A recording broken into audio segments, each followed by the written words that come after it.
Hey, test, test, test.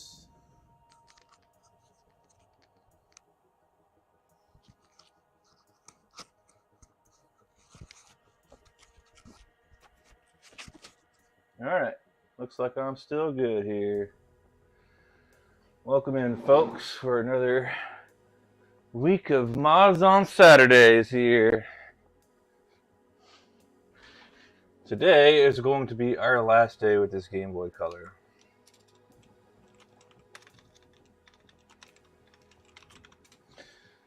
This thing has been fighting me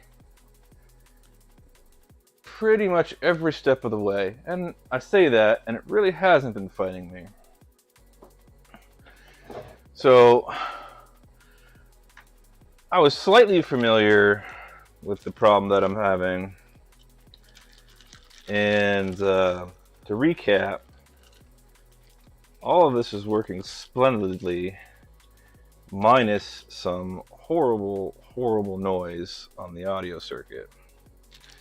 And now this noise is directly related to the fact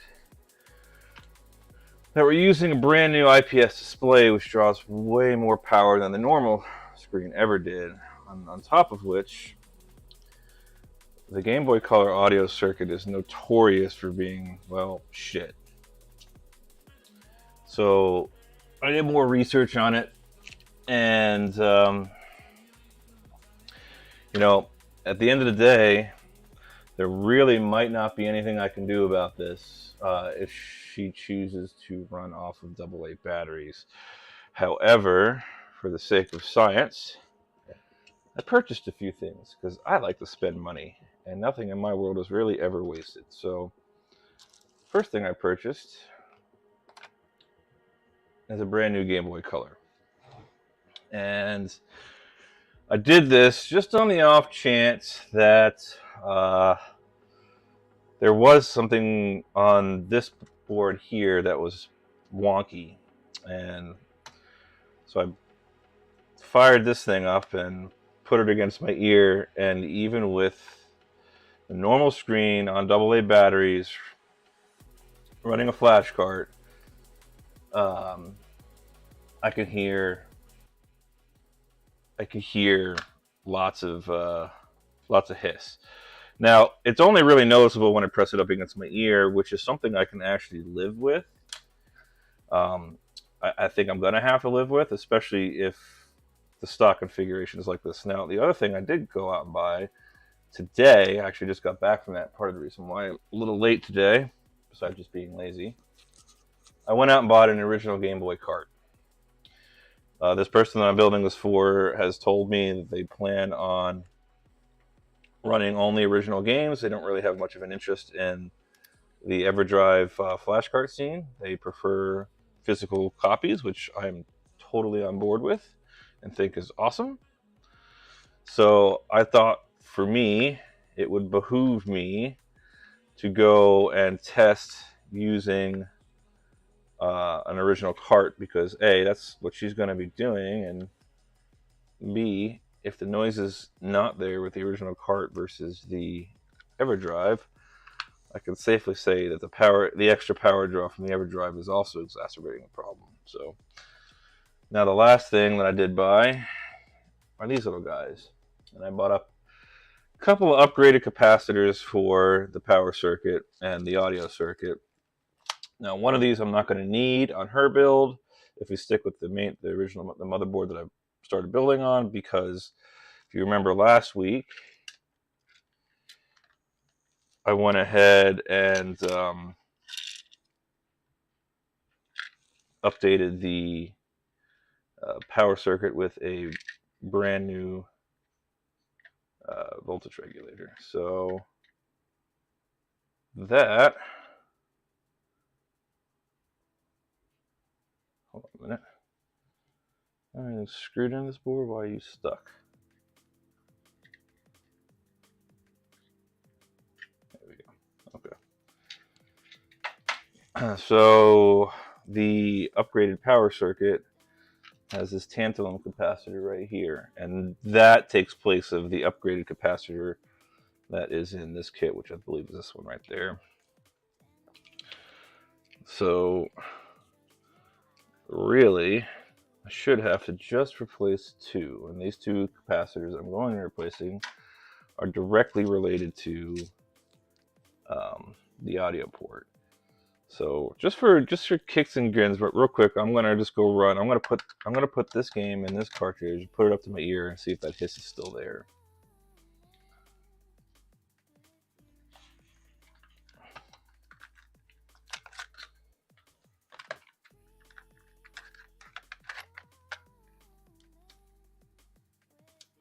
Guess it would help if I actually put batteries in the thing.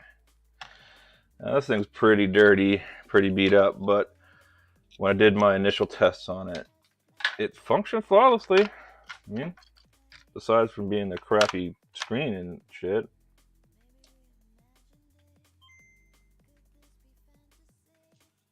Yeah.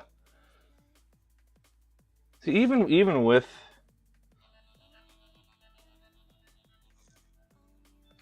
even with the original game cart, when you listen up close with the when the Nintendo logo is coming down, you could hear a very high pitched mosquito whine, which is definitely just normal noise. So unfortunately, I guess that noise just gets really exacerbated when you run the high powered screens. So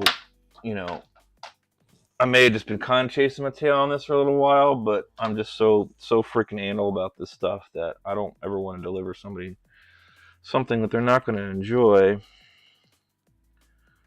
So essentially what we're going to be doing here is this capacitor and this capacitor are going to get replaced with new ones from this, and we'll see if that cleans things up some.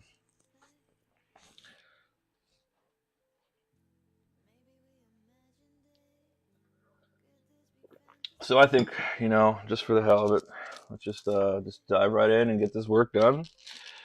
I mean, if this doesn't work, I'll try a brand new board and see if that one's better. And then if that doesn't fix it, then I'm just going to have to get in touch with her and let her know that I think that in order for her to really solve these issues, she is going to be forced to upgrade to the LiPo pack. Which I do, for all those out there, also just highly suggest, not only as a matter of convenience, but because it's just a better power delivery option than AA batteries. But I mean, I totally get, she had concerns about the battery pack heating up and not wanting that, and I get it, and plus you have to go out and buy a key charger if you don't have one, and all this other stuff. So I get it. But at the end of the day, it might be one of those scenarios where it's like, if you just want to get rid of that noise completely, then you're going to have to upgrade to the LiPo pack.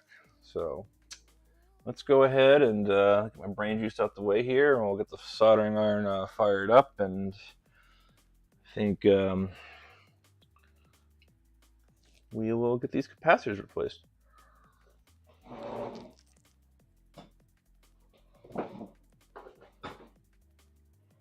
So, cut the stream early a little bit last week because I just wasn't feeling it. One of the things I did was clean up my workbench a lot, and I'm really kind of glad I did. I have more room now, and I was able to finally get my new hot air station installed, which you guys can't really see. It's off stream right now, but I'm really excited about that. I got it installed, but I honestly just have not had a chance to use it yet. So if I use it this week, then we'll be on a new journey together. It's a much nicer station, and hopefully will make my life a little bit easier. Now tomorrow, I do have coming in, I have a couple of switches that I'm looking forward to working on, one of which I think is going to be pretty boring. And I picked up an original Nintendo Switch.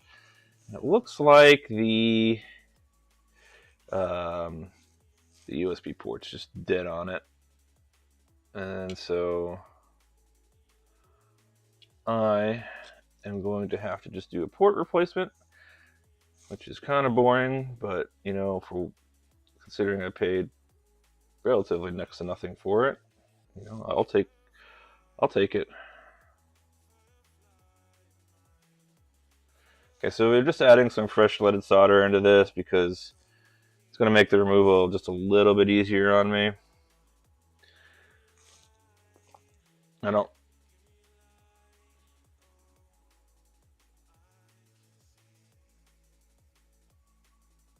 Boy, you might have to just do this the hard way, huh?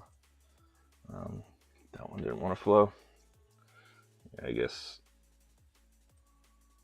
just go ahead and pre-flux the board while I'm here. I might have to change tips for the other capacitor because that one is real close to the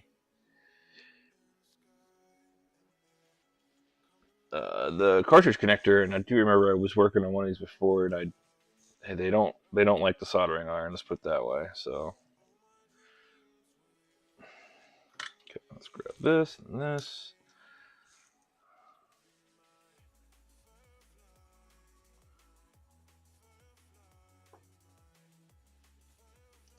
Okay, so now I should just be able to hopefully.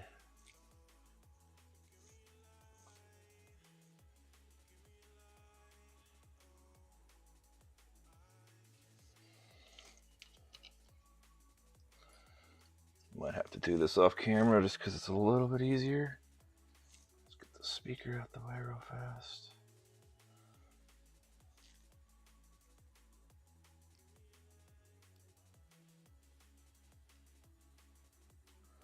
Now, I might end up just doing that actually now that I think about it.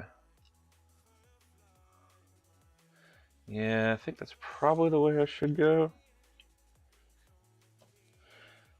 I think I could just snip it, honestly.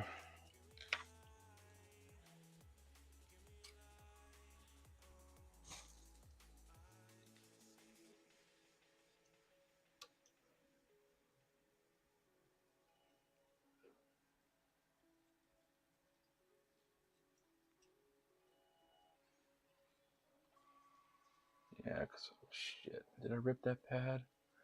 I might have ripped that pad. No, I didn't. Okay. But I think just for sanity's sake here, I normally don't really suggest doing this because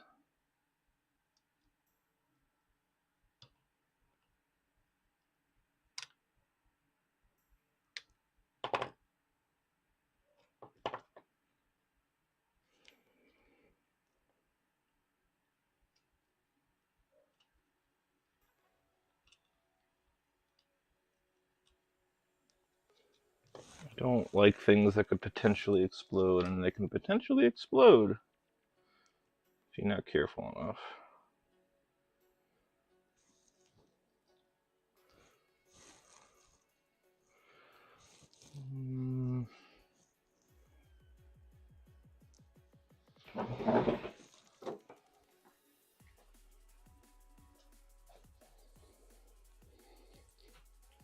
Drop that in a place where if it explodes, it's not going to cause a problem. Okay. So I believe that would be this guy right here. 100. What is this guy? Oh, this is only a. This guy is also. I mean, this guy obviously goes with the little one, but. Okay, so let's just clean this solder off real fast. Grab my braid here.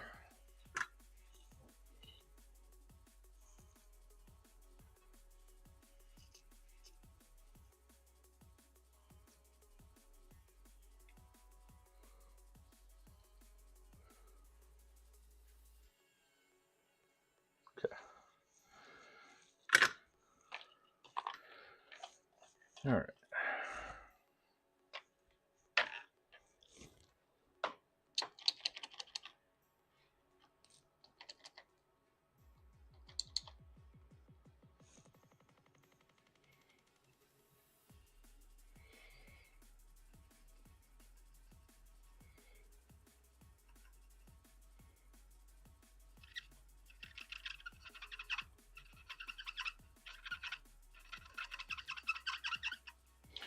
Nope, you are not. Come on. I want a piece of that plastic that's trying to get away from me. Looks good though, eh? Looks good, looks good. Okay. A little flux on the side of the board that kind of swooped up there. Okay, so now for all those who aren't familiar, these are what's known as polarized capacitors. And polarized capacitors mean that positive has to go to positive and negative has to go to negative.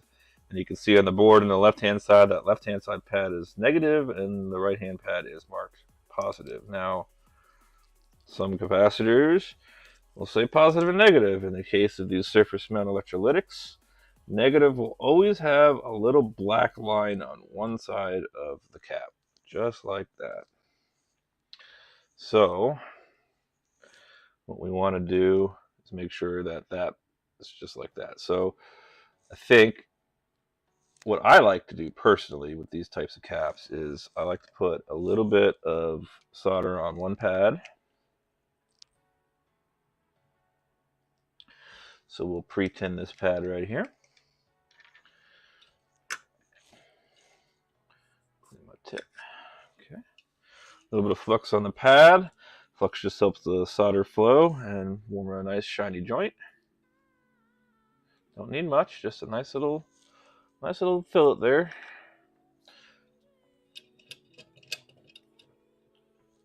Okay, and so we're going to take our capacitor, and since we once again know that the left-hand pad is negative, we're going to line up our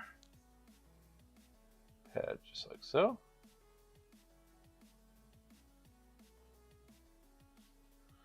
Now, one thing I will stress, and you kind of want to try to avoid doing, is you don't want to see how you got that little leg poking on the left-hand side. It's better to wet the solder and then slide the component over the pad rather than mash down on that leg. So we're going to do this a little bit, not left-handed, so this is always fun for me when I got to do it this way.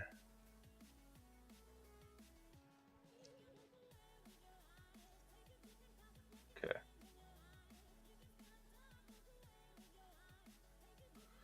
Just trying to walk it a little bit.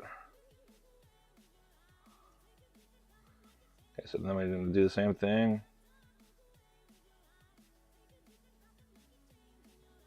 Okay. No, that really didn't feel like it wanted to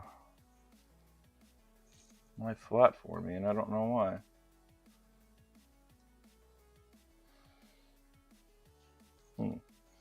Let's try that again.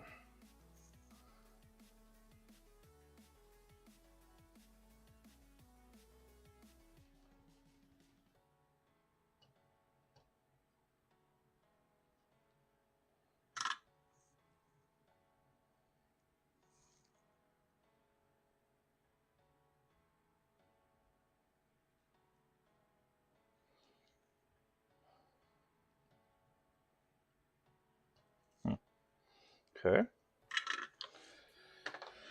So, maybe that's better.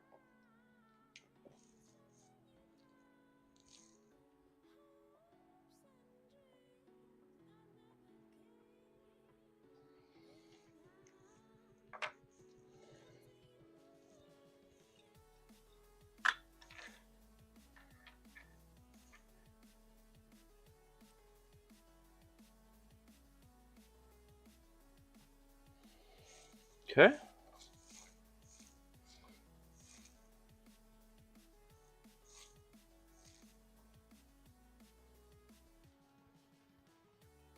Okay. So let's put you back into inspection mode here. Just want to make sure I got you nice and flush against the board.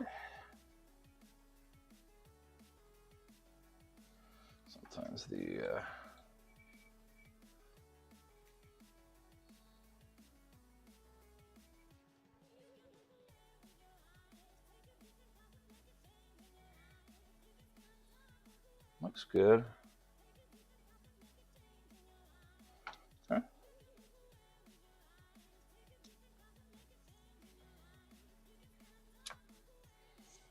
Okay, so we're gonna once again just I have to go put some more alcohol in my little bottle here.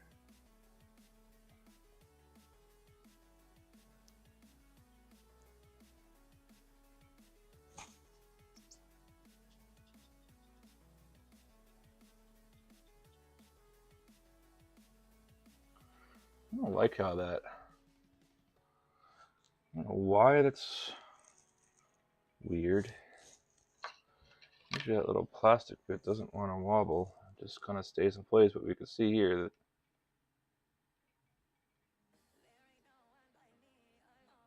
it's on there, right? But this part's a little wonky for some reason. I really don't like these capacitors, this capacitor style, I'll be quite honest, but they definitely have their purpose.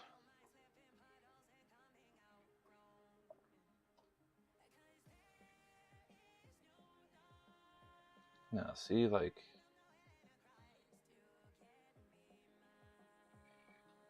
yeah, that's what I thought. Okay, so why is this not flush?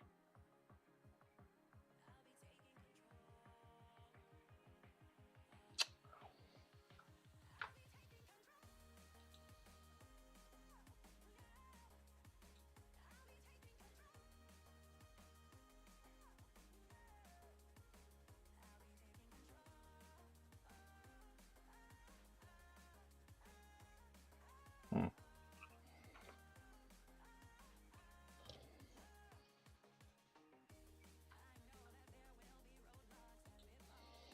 I'll try to get that on there better. I'm not happy with the way that turned out. It's still like a little, it's not completely flush to the board when you want it completely flush to the board.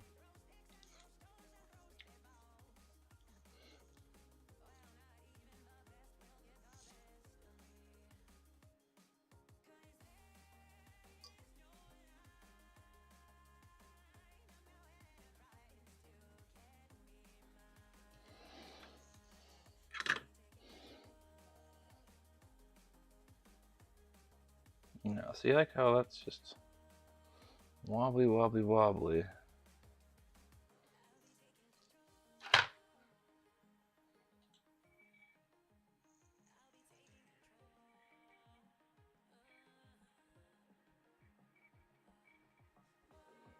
Hmm.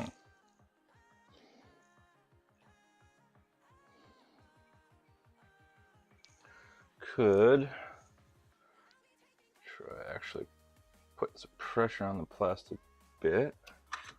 Okay.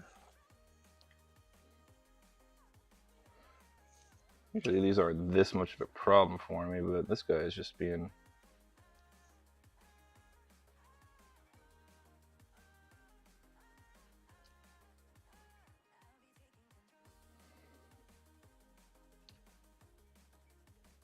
No, it just does not want to come off.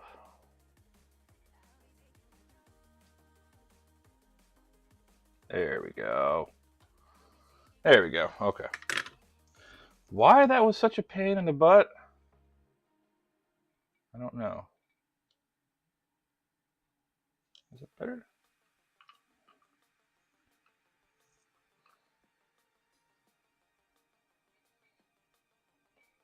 Yeah. Now we're nice and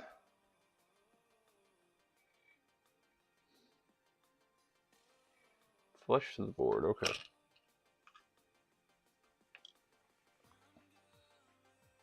Come on, autofocus, kick in. All right, we're good with that. I'm good with that. Let's do this time. I think we're gonna need a...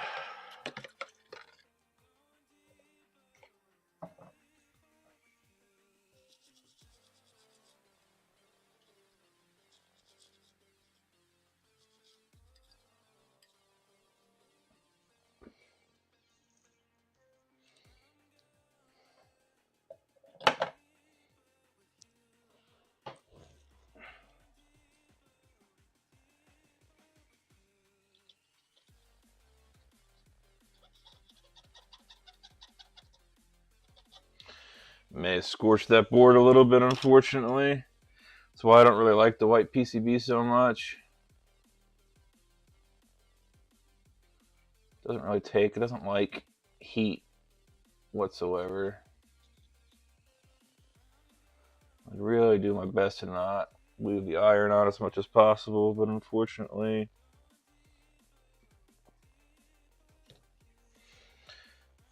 I think, we pre-flux these, but I'm going to just go ahead and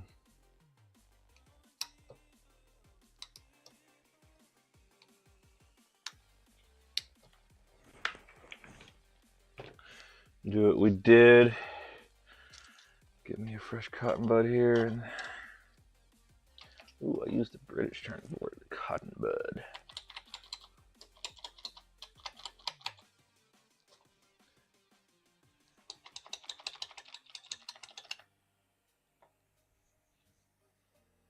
So let's use a toothbrush, I guess, because I gotta get some more. Alright, be careful of those battery terminals. They're pretty thin, they don't like being knocked around too much.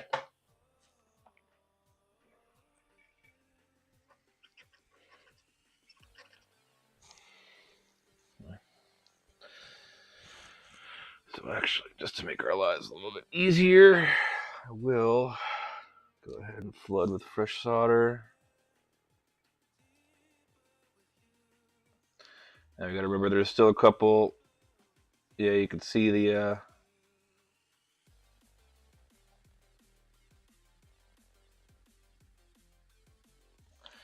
old legs of the old capacitors. You gotta remember they're still on there, but they'll come up pretty easy here.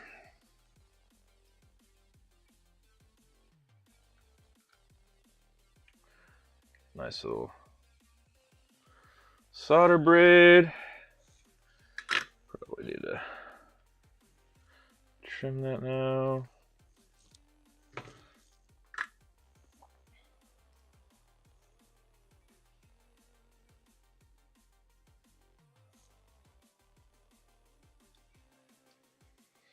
Okay, the legs are removed. Old solder and new solder that I just put on are now off. Give her a nice little quick clean. Get some of that burnt flux off the board. Once again, just be gentle and be careful of that battery terminal.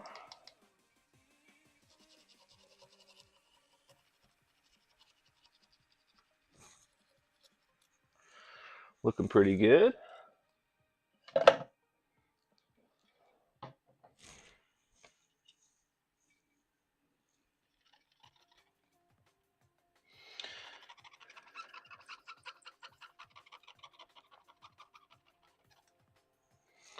Right. So I think for this one I am gonna go ahead and switch to a smaller tip just because I want to have something that's not gonna tap into this. Because this is the cartridge slot basically for the Game Boy, and it does not suffer soldering irons very well. So while I'm waiting for that to cool down,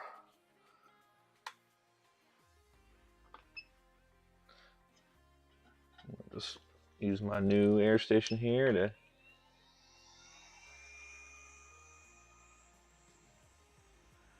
dry off some of this. So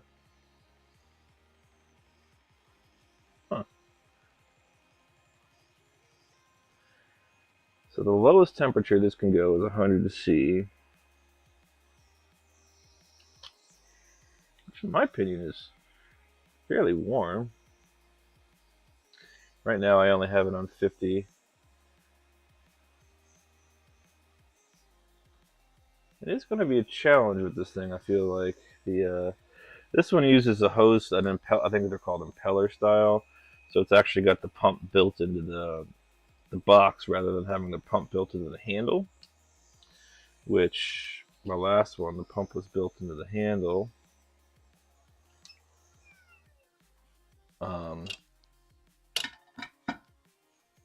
But this board provides much stronger airflow. And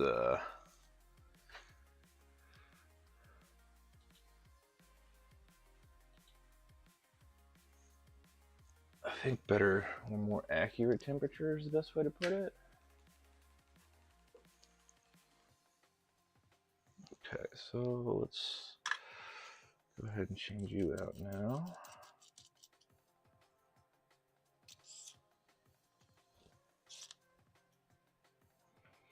The thing about these T12 tips is they do cool down so much quicker. And I definitely much prefer the hot swappable tips versus the old style ceramic heaters. Okay, so we're going to do the same thing. We're going to put a little bit of flux here on this negative pad.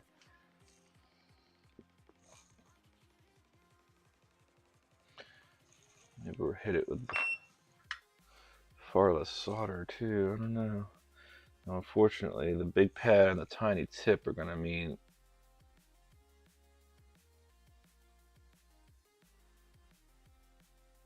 okay. Ooh, I lost my headphones for some reason. Why?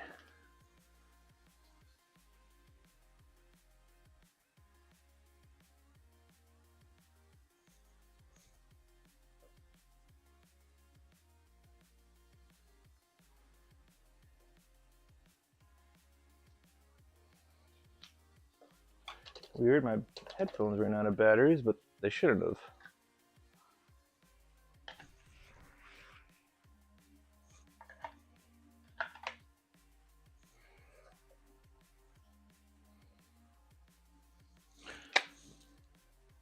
They usually give me a nice couple of warning beeps to let me know they're running low, and it's definitely not coming through that time.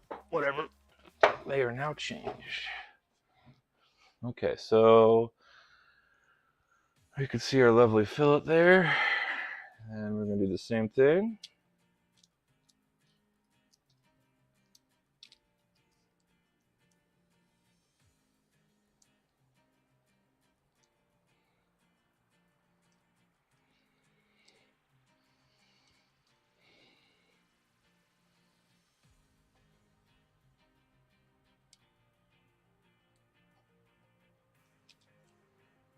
Boy, I'm terrible at getting the first component out of a freaking tape package is always the worst for me. Once I get that tape going, it's fine. It just, god dang it, it's just getting to start sometimes for me. I gotta almost always have to pull out a pair of tweezers to do this.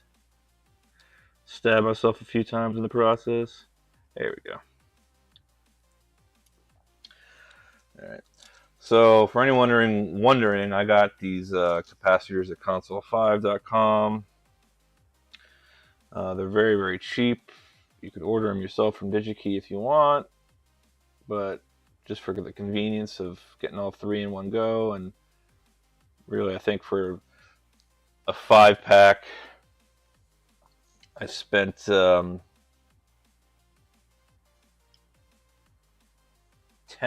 after shipping, and then the shipping was half the cost of the purchase. So I would suggest, maybe if you want to make most of that shipping as you possibly can, you'd probably be better off buying a few more things from them.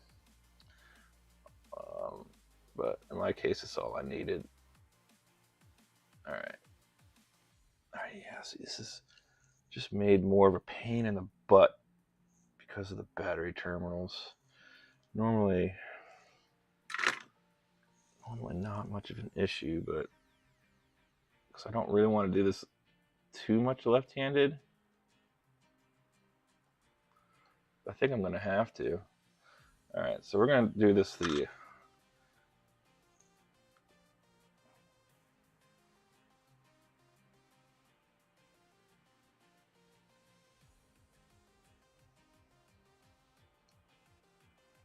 it's the same thing.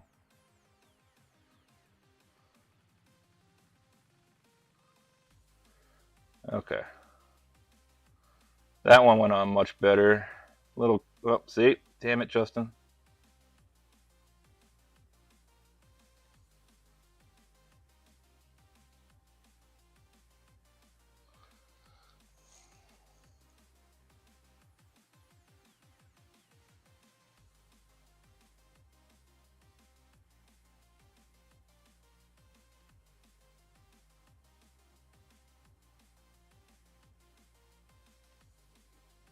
All right, that's good. Perfect. I tapped the damn cartridge connector. Luckily, very, very lightly, so it didn't really melt. Oh, it drives me nuts.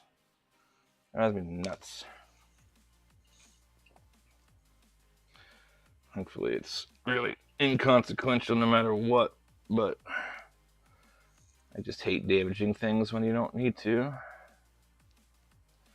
Okay, and then obviously just for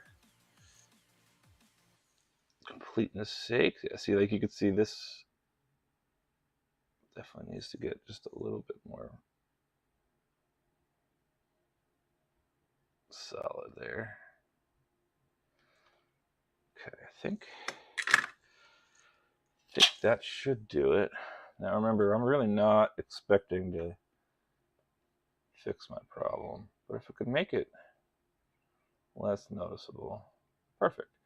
Okay, so you can see how so if the camera would focus, you can sort of see how the black piece is nice and flush with the PCB,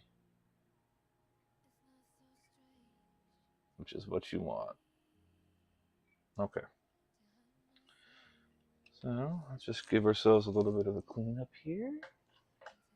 Once again, being careful of that battery shield.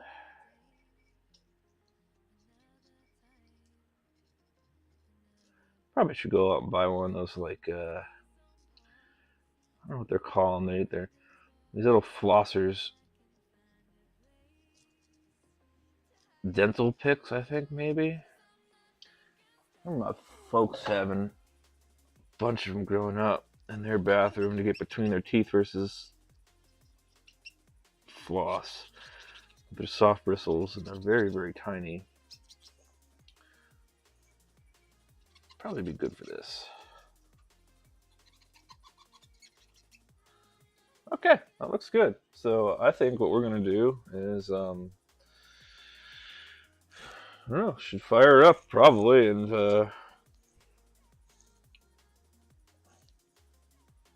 guess we'll clean the alcohol off my mat here.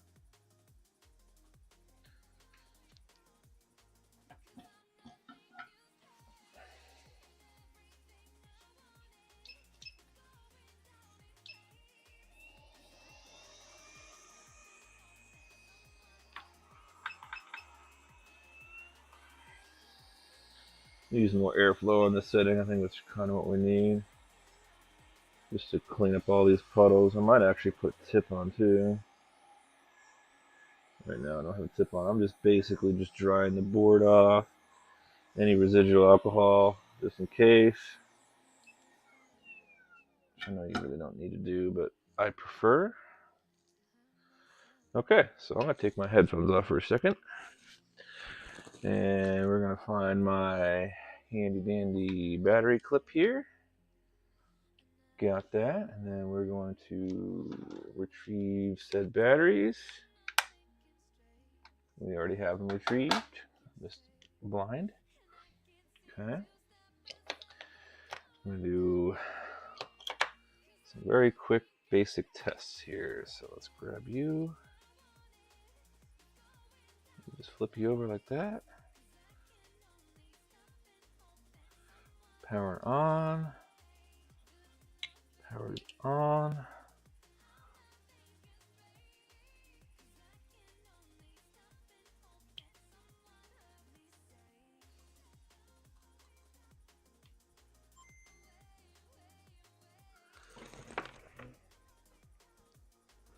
Okay, well, so with no screen, I don't really hear that buzz, which I know that's probably what's causing a lot of it is the power delivery to the screen.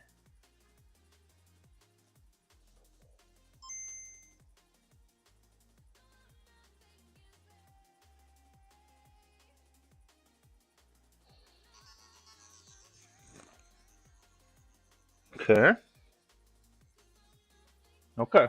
Well, it's sounding better. I don't really get that. I wasn't getting that hiss that I was getting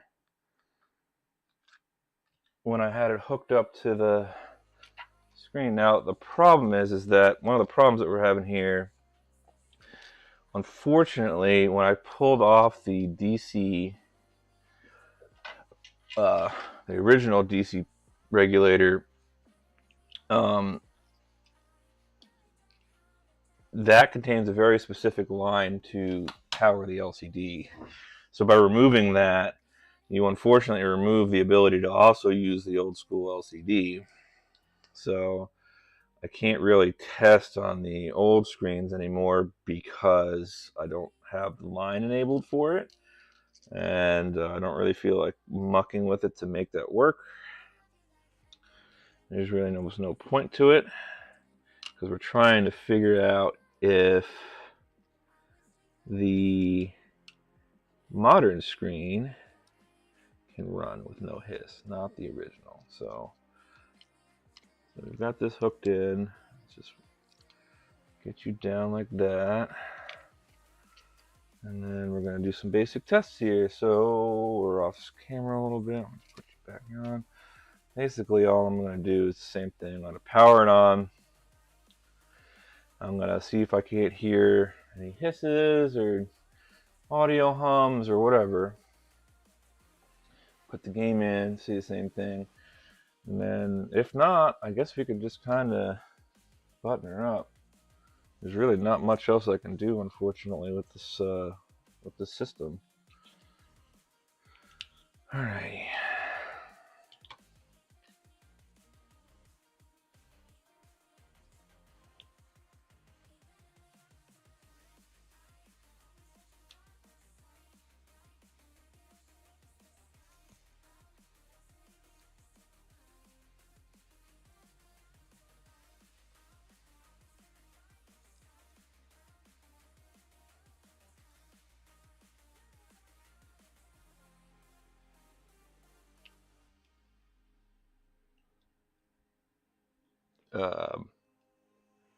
Excuse me? Well, that's a little weird.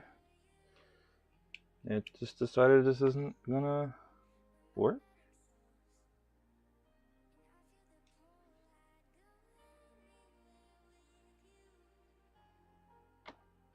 What?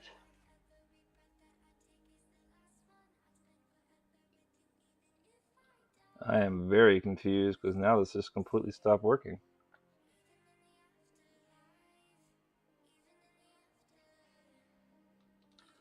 So we're going to pull off the screen and then test you again because you should work. I don't know why you're not working.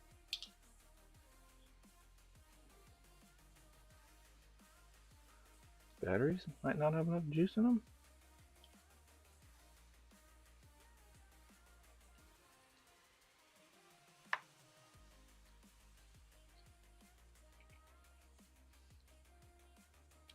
Well, that's very fucking weird. Now the whole system stopped working.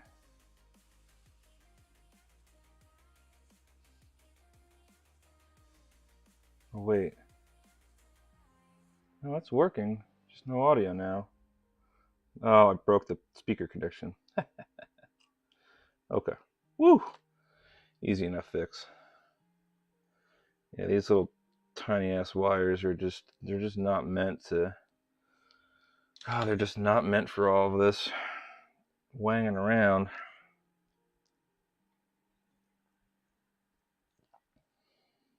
Man. Really kind of want to. I wish they didn't tape over the speaker with this, or epoxy over with whatever this crap is, because I would just 100% just replace it with some silicone wire that I've got. It's a little beefy for the job, but it would be much nicer than this PVC crap. Alright, so let's get this fixed now. Ugh, what a pain. What a pain, man. Yeah, you can see that. I kind of figured that was going to happen. Unfortunately, we're really kind of running out of red wire here. And,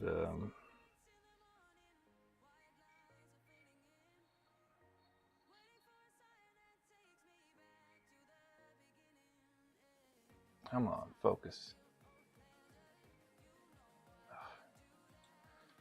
I might just have to do this the dirty way for now and then fix it later, because I don't want to keep trimming this wire. Now the good thing is I do have spare speakers I can use, and I could always just prepare this the way that I want to, but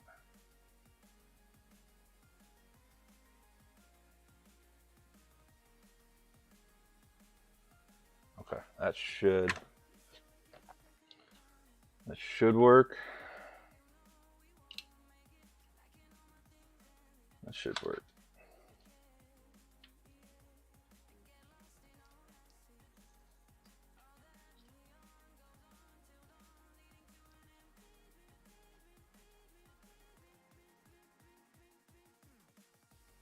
It didn't work.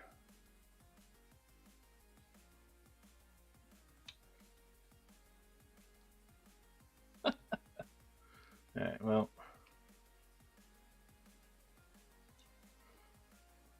Okay. God dang it. Yeah, it's just... okay, it's not liking me here. Sorry for the crappy views, so to speak, but this sumbitch just does not want to cooperate with me, huh? And there's not much I can really do here.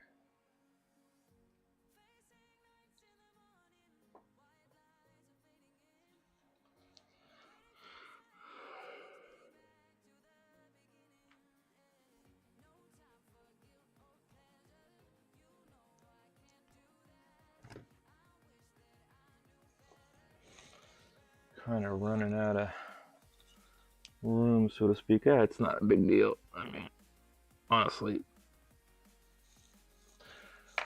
splicing wires is a pretty basic soldering exercise. It just, on this scale, it's a little bit of a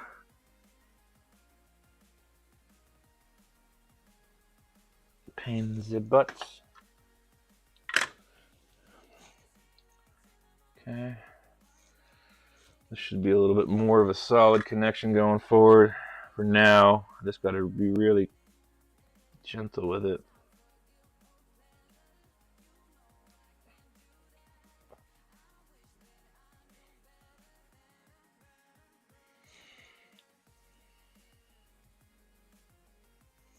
Basically just gonna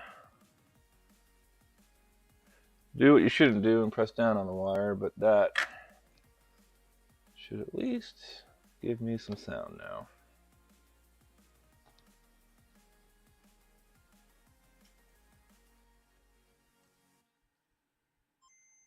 Yay! Okay. Cool. So now we have to gently, gently do all this, because that little speaker wire is getting a little long in the tooth, so to speak. Okay, so let's just go ahead and actually get you guys a good camera view of this. And we're going to take our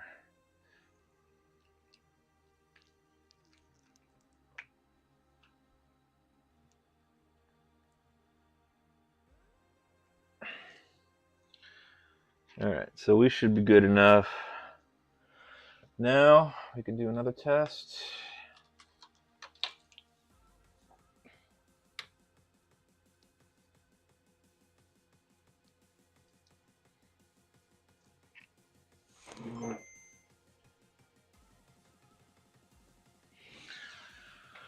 Well, that's a good sign. I'm not hearing that mosquito zone. So maybe this was a solution. Maybe just the capacitor kit's all I needed, huh?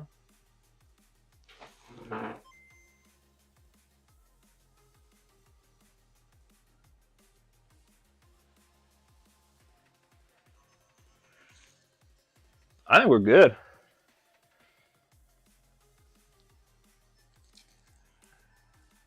Yeah. So now for grins here, absolute grins. I'm going to plug my flash card in and see if it's still there. And if not, then I'm an idiot, and these capacitors were the only thing that I needed.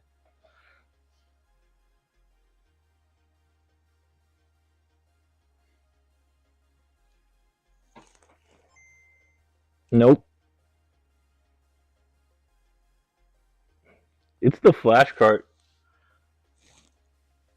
It's 100% the flash card, and I think it's really only, yeah. So, okay. I think what I'm going to do,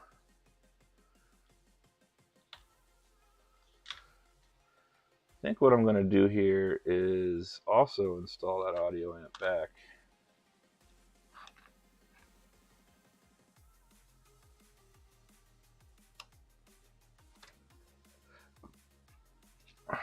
Although, I don't know, should I? I think I should. I think I honestly should. Simply because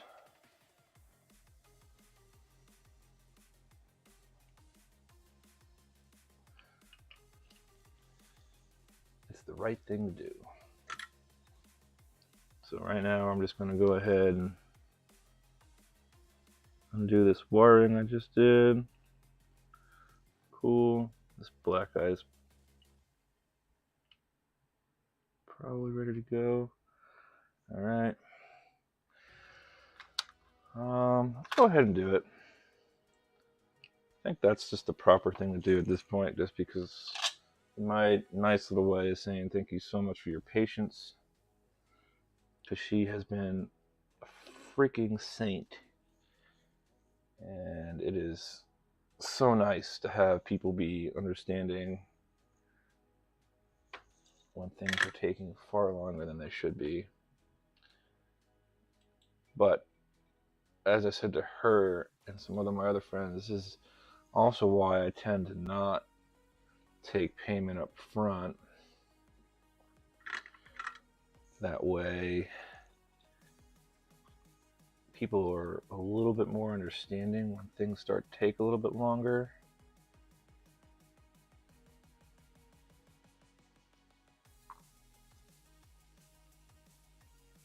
You got money in the pot.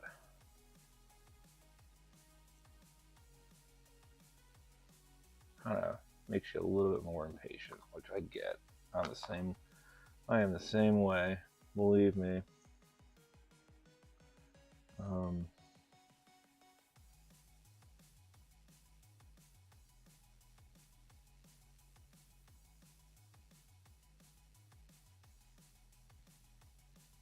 So fortunately I got these little wires that are not wanting to clean off. There you could see them. And let me see if I can't get a grip on them on this side. I don't think I can, unfortunately. Need a little bit more focus. Yeah, you can see them just kind of being a pain in the butt. I don't think I'm going to be able to really get a good grip on them. That's the other problem with using this thin gauge crap. God dang it. Freaking autofocus is the bane of my existence sometimes. Yeah, I just don't think I'm going to be able to grab these. Yeah, even my tweezers are too. There's not just enough of a gap in the tweezers where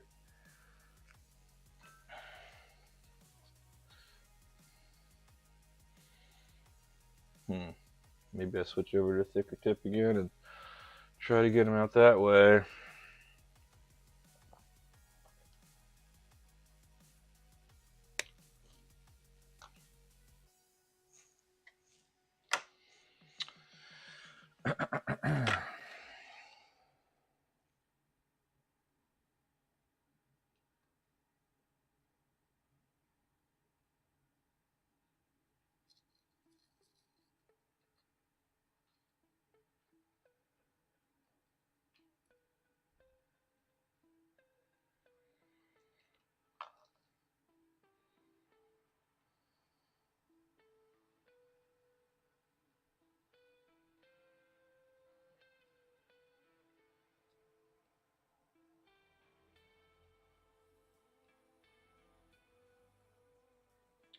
But basically just try to shove them all through this side.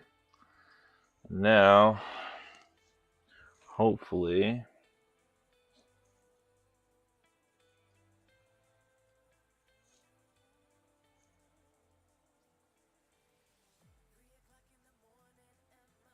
there we go.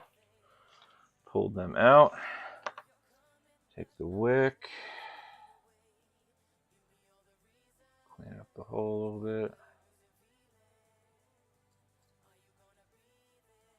There we go, perfect. Okay, it's a little blurry, I know, but now we got the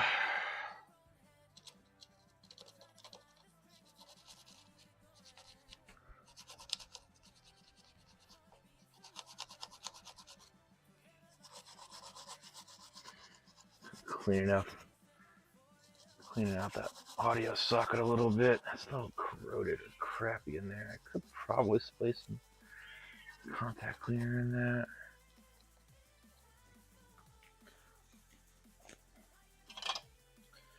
So I was kind of just trying to clean some of this up here. Yeah, you can see.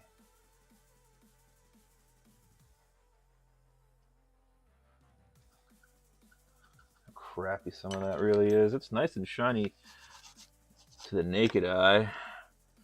Yeah, the moment you look under the camera, you can see all this brown crap, which is just years of corrosion. The inside's fine. Headphones do work too. I did verify that, so that's a good thing. Okay, I think we got a little bit of cleanup to do on this side here.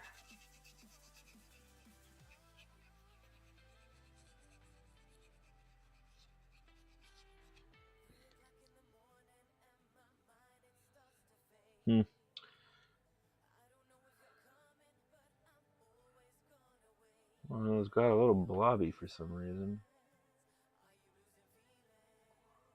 Weird.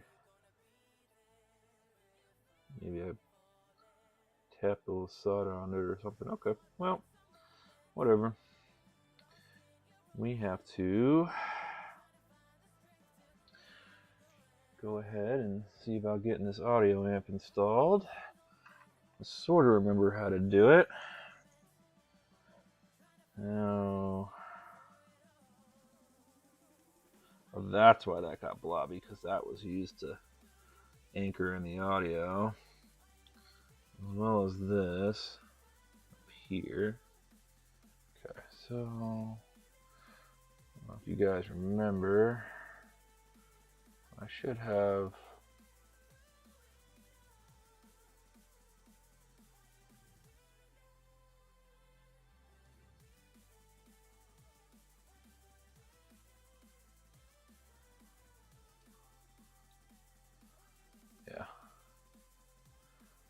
thankfully all this is like all well in place.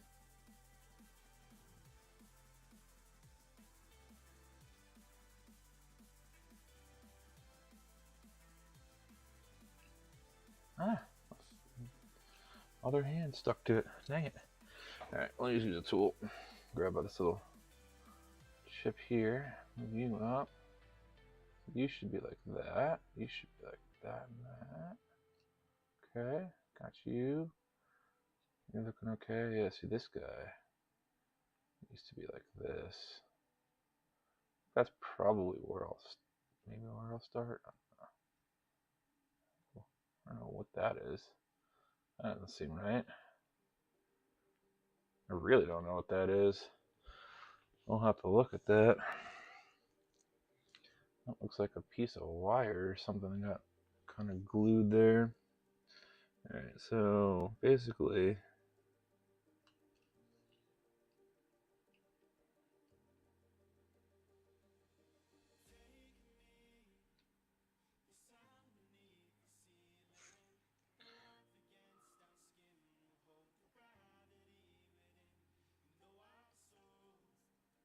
I think we're gonna maybe just so I can see a little bit better, I kind of want to clean this up.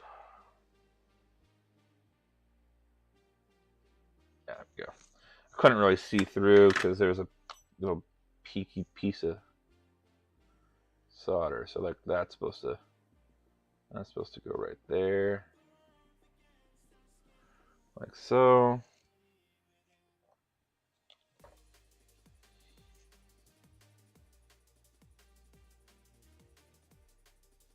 Looking good there. Looking good there. That's just a little off. We can make that work. Okay. Okay. Down here. Be fine. Okay.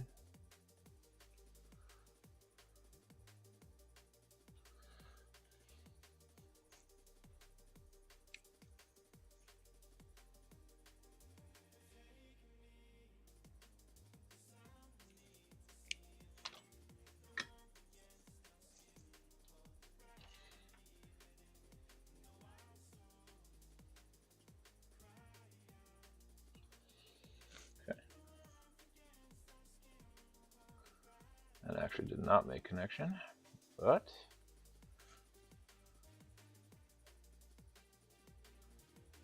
that did. Looking good up here.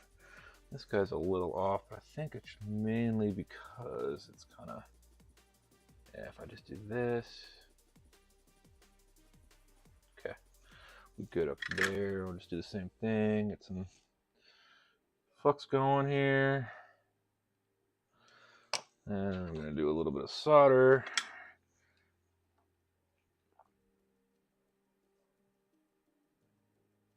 Okay, now this needs to kind of need to use a tool on this one. Okay, so that's firmly in place, and then we can work our way down. More solder here. Same thing.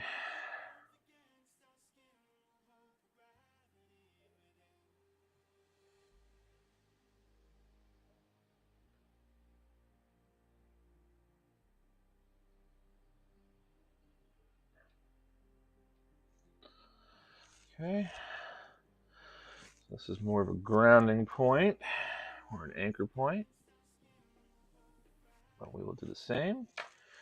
A little bit of fresh solder, a little bit of fresh flux. Kind of bridge this together. Perfect. Should be good. No movement. Yeah, looking good there. And we're going to go down here. This guy's going to be a little bit trickier. Not really, because I actually already have. That's why that guy's a little bit blobbier. Just do that, and I could probably bang. Nice little anchor, and that should leave perfect. So now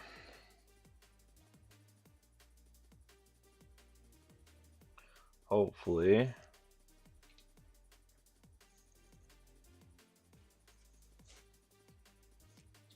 get some better focus going on here. I'm probably gonna want to redo this potentially, yeah. Yeah, I don't like the way that looks. So let's go ahead and if I had my way, this would not be the type or gauge of wire I would use.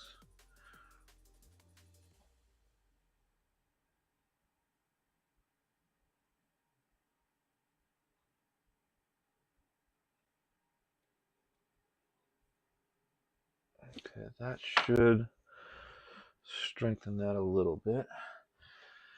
Kind of stripped the black wire a little bit longer, and then I folded the braided wire over on itself, and that makes it slightly thicker. It gives you a little bit more strength when you coat it with some solder here.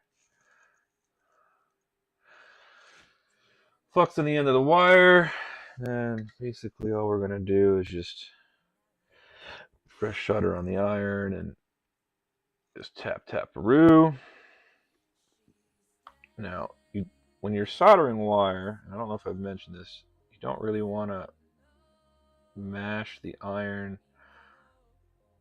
onto the wire because it causes the wire to fray, blah, blah, blah, blah, blah. So you're better off liquefying the pad and then kind of sliding the wire into the pad, or if it's a through hole, put the wire through the hole and then do it. But you'll see, like here, I'm touching the pad, getting the solder wet, and then it all just kind of flows together. So nice.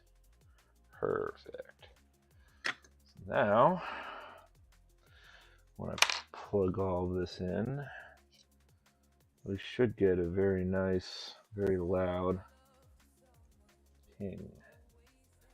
So let's go ahead and see if that is the case.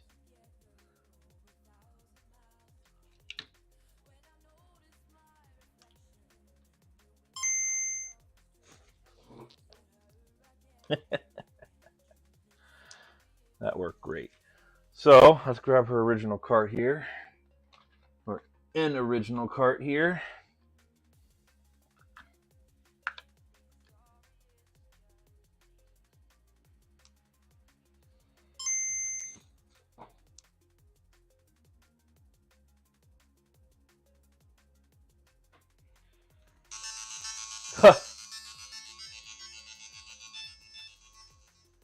Okay, so that's a mute.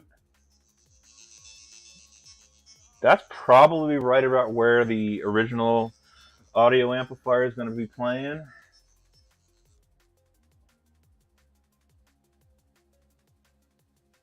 Whoa.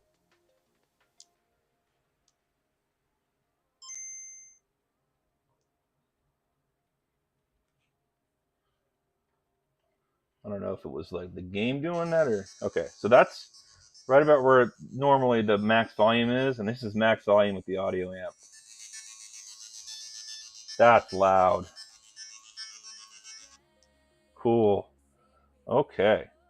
So the last little test we've got to do is just hook you back up to the screen real quick. No, we've got more soldering I got to do. Well, sort of. Let's go ahead and clean this. I think we're as good as we're going to get. Unfortunately, it does look like the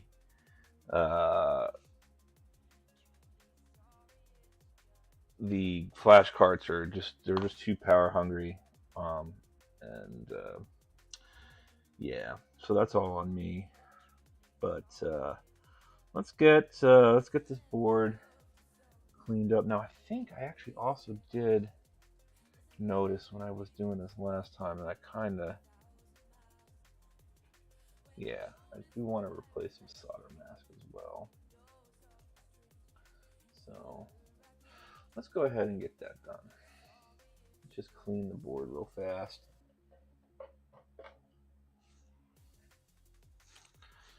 A little bit of ISO. Yeah, you can see how the paint on that flex cable kind of got eaten away from the heat. So I'm just going to go ahead and replace that with some fresh solder mask, just for a little extra layer of protection.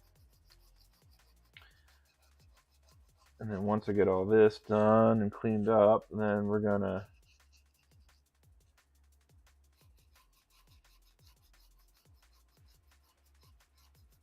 are going to install the OSD wires again.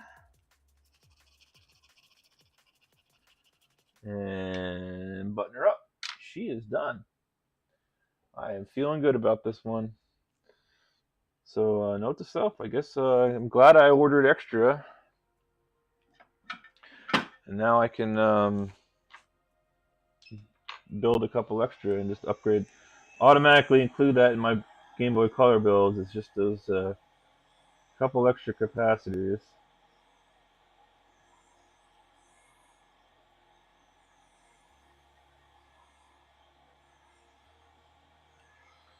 Alright.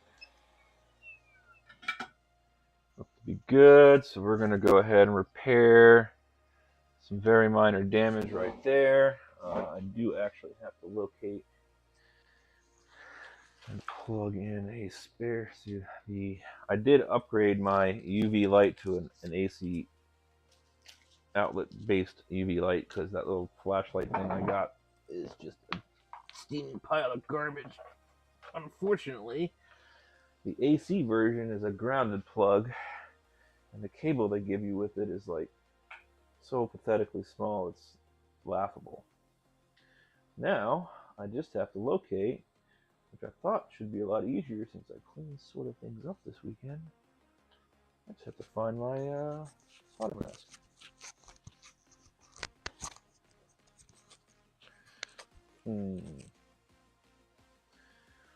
Let's see here.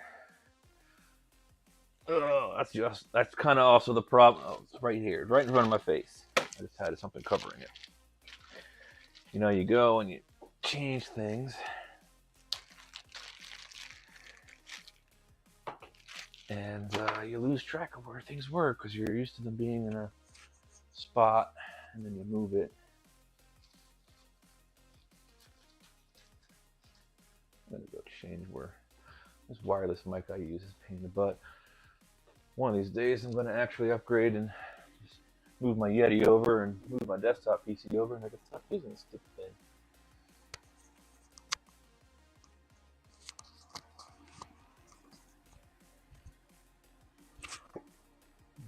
Well, I don't know if it's better or not. It's a little bit more comfortable on my end, but it's neither here nor there. Okay, so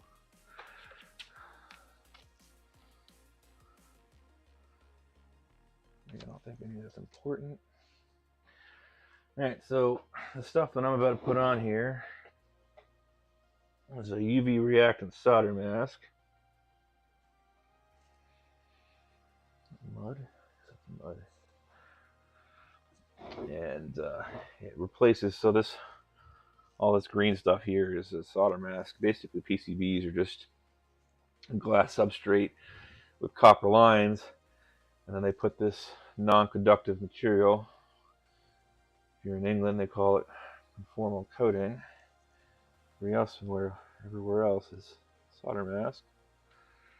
And so what we do is you don't need much. Like I'm just putting, probably need more than that actually, but let's just squeeze some down here. You buy some tubes of this and they'll probably last you your entire freaking life, is my guess. So I'm not even kidding you when I say I use a dot of this crap, and even then I end up throwing most of it away. So what I like to do, everybody's different, but what I like to do is I just get a little drop on a post-it note. Should probably go out and buy a nice little fine paintbrush. But for now, toothpick, edge of a toothpick is fine. And just put a dot on. I'm not breaking that speaker. And just kind of spread it. Nice thin coating is really all you need. You don't need to lay it on super thick. Just as long as you can see some green over it. Now, funny thing is I've actually never had to use this on flex cable, so I'm just kind of assuming that this is going to cure okay. But that's fine. I think let's just grab a little bit more here.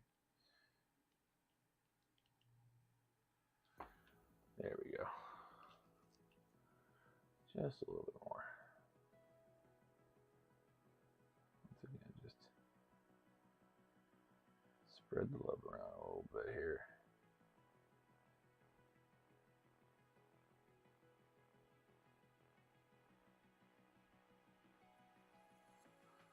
Okay, that should fix that up for me. I'm gonna go grab my light. And the other thing I don't like about this thing is comes with a built-in stand, but you got to pull this thing off to get it around the power cord because yeah, they're idiots. So I don't know why they did it like that, but they did. So I just end up just kind of sticking the entire lamp. So they give you this thing, right? Just kind of lay that on the board.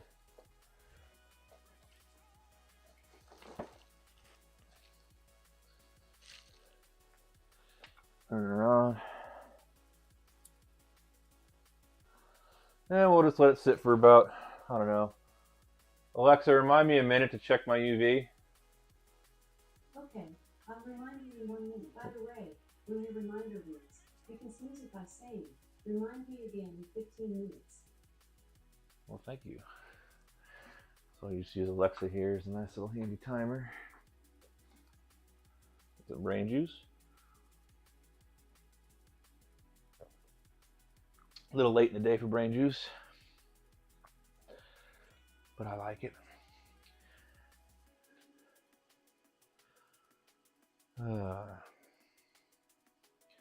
So coming up tomorrow, I actually have some cool things. I got a pretty boring, potentially boring but easy Nintendo Switch repair. I got an OLED switch in, which I'm super stoked about because if you remember from last week, I was quite nervous when I bought this thing.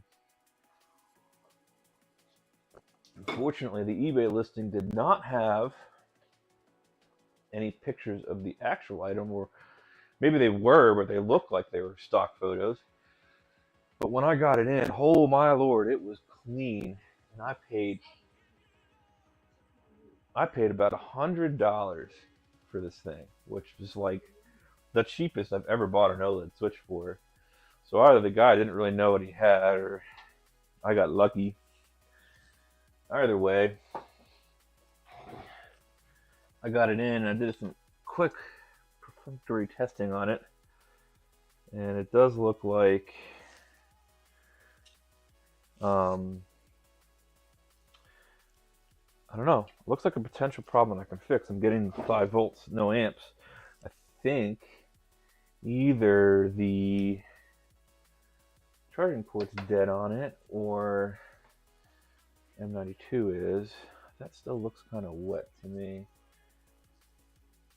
So let's get some focus going on this. So that was a minute. I usually do it for 5. Yeah, it looks okay. I think it does need another minute though. So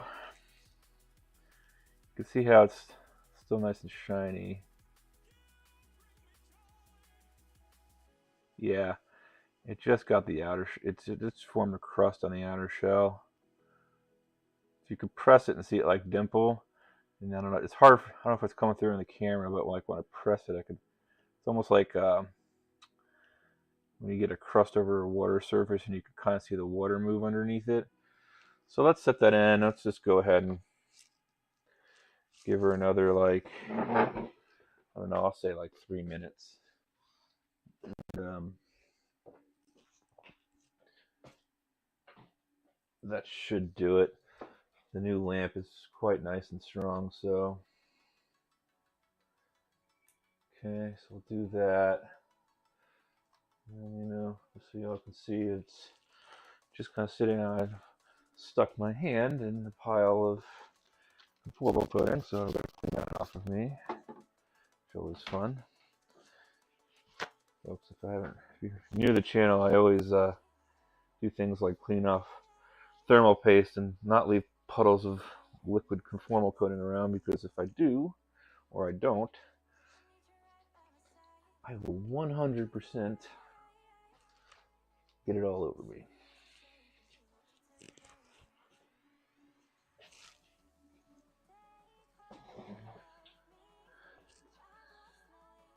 Huh, my headphones keep turning off for some reason.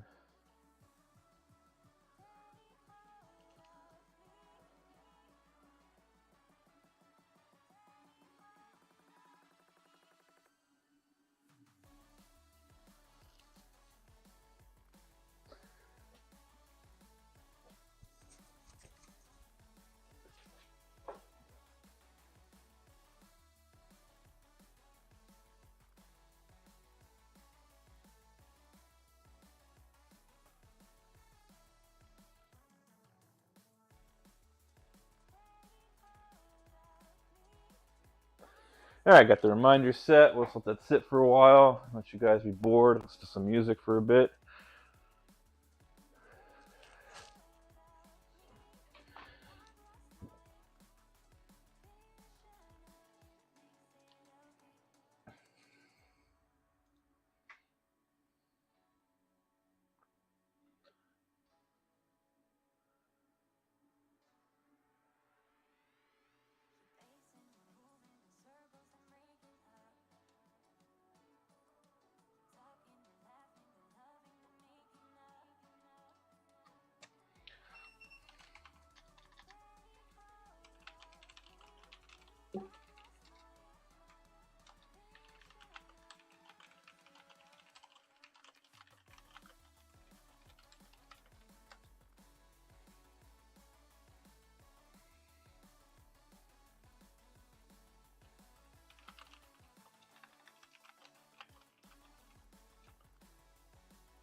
This is a reminder. Where's my reminder? This is a reminder. Check my route. V.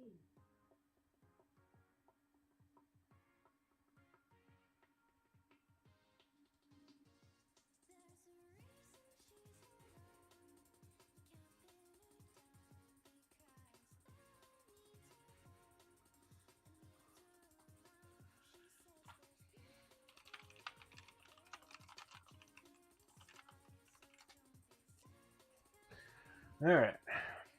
Let's take a look now and see what we got. Hopefully that should be all I need here. Okay,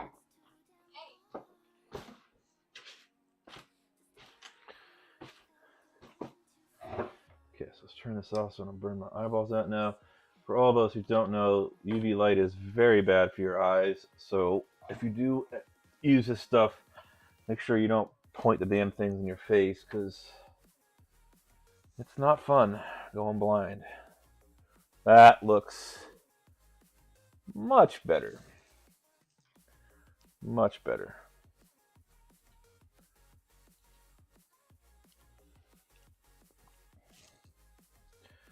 Let's go ahead and just a bit of a poke here. Yeah, you can see the little flux still underneath there. I'll try to get that here in a second with some toothbrush, but yeah, this is nice and dry. Cool. Perfect. Okay, so let's go ahead and just get her OSD hooked up again. And hopefully this will be the last time I have to do this. Now, the other thing that I did have to put into place was... Oh shoot, I don't know what happened to her. I'll have plenty of spares, but I don't know what happened to her little, hopefully, yeah, I was smart enough to, yes I was. Okay, they're in the battery compartment.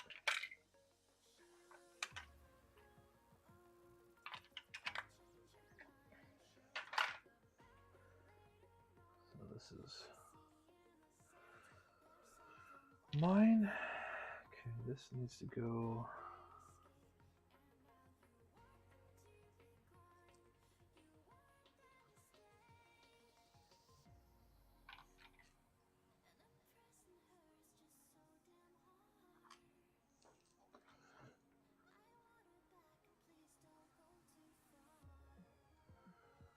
I'm gonna have to look up another drum and bass channel. Some of the stuff is good, some of the stuff is not tunes that I would particularly go for. But I can see how others would really enjoy this stuff. Not my particular flavor of drum and bass. So I'm just putting in this little guy right here. Just kind of help keep that screen where it needs to be. I'm wondering if maybe I should get over my fear of the adhesive.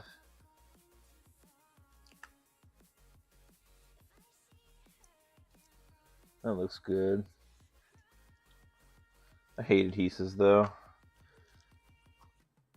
I mean, thankfully the OSD makes a lot of this painless, but like I don't know, I hate adhesive.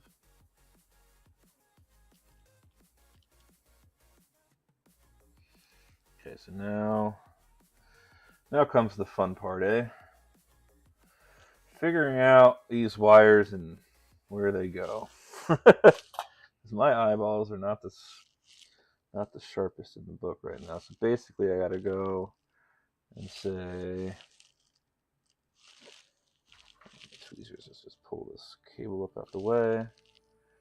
So I think it's BA and select, right? So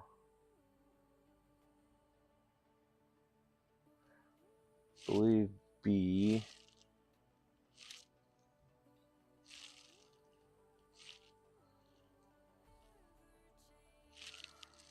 Select is easy.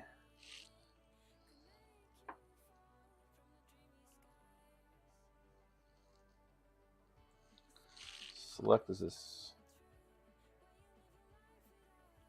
outside wire, eh? I guess I could always pull this captain off, which is probably what I'm gonna do. There we go. Now I can actually see.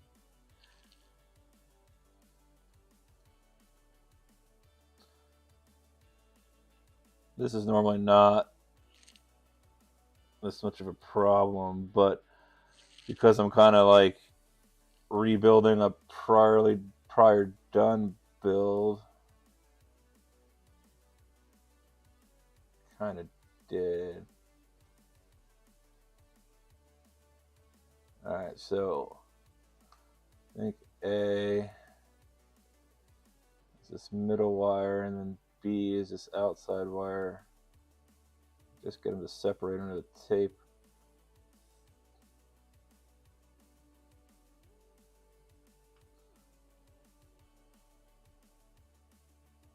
Just like that. Yeah, there we go.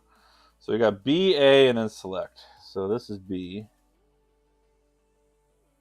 Right here.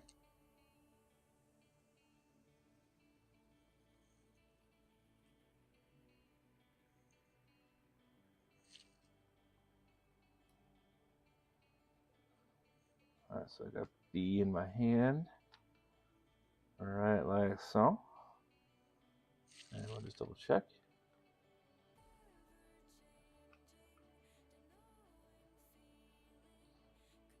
All the way up, and then B. Okay. So we've got B.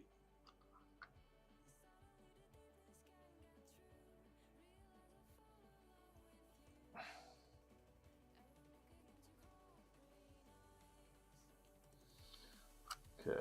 Now, grab you guy. That's A, that's B. So let's do A first. Maybe see about getting a little bit more solder on here. I think we'll be all right, but just in case. Hey, picked up.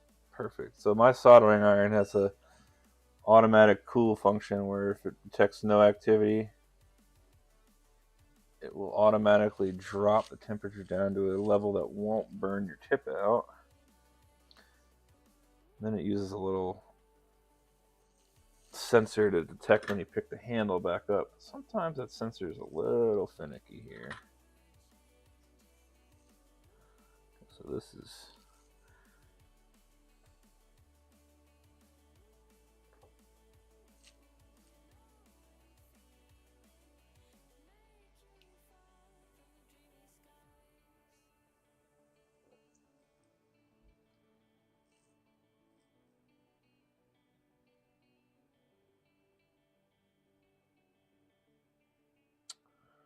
I definitely need to use some tweezers on this. Same deal as before with the other wires. And I could show you here in a second. You can see how kind of frayed the end of this is. We want to. There we go. We don't want to mash the wire into that pad. Okay, so now we're gonna get B into view here. And I believe, okay, this is B right here. Same thing. Let's just for grins here, because I like nice lakes of solder everywhere, or lakes of flux. Let's clean this tip off some too.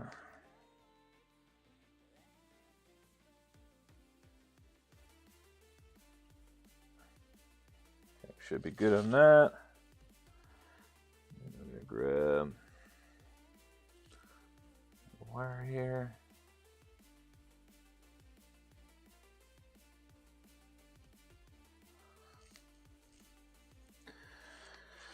Alright, then we come down here, we got select, last to go, last to go.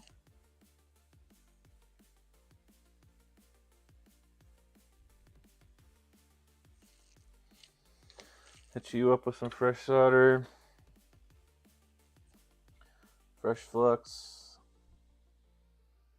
Okay, last little wire.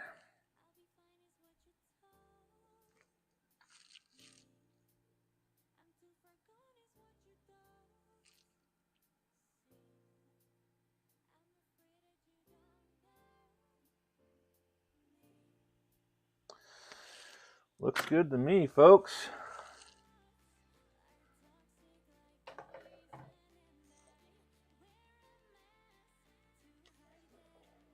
A little bit of alcohol. Go ahead and scrub some of this flux off here.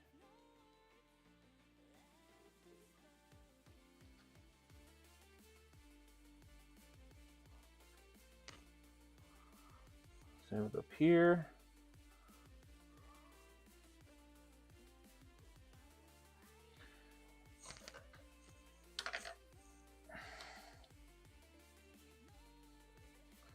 Just going to very gently scrub these areas with a toothbrush.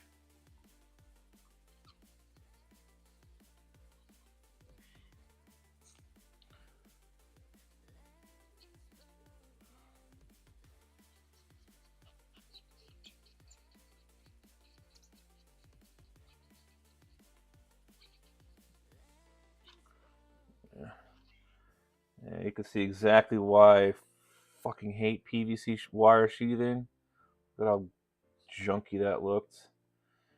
Does not like heat whatsoever. Now that's reminding me, I did say I noticed a weird piece of metal on whatever the F this was. What the heck is that?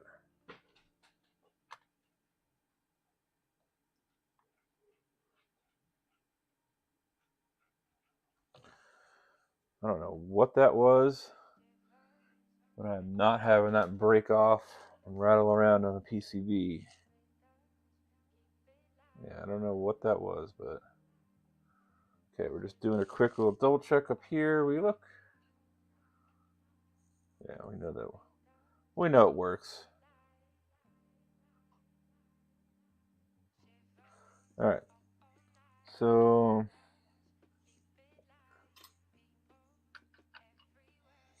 there's some general stickiness around this board. I'm just gonna. Oh man, did I not have that camera on right? God dang it. Well, there's just some general stickiness around some of these, especially around these start and select and the A and the B buttons. I don't want those membranes to stick. So I'm being gentle because I don't want to ruin this flex cable either. Don't want to rip the wires, so kind of try to go within as much as you can. Alright.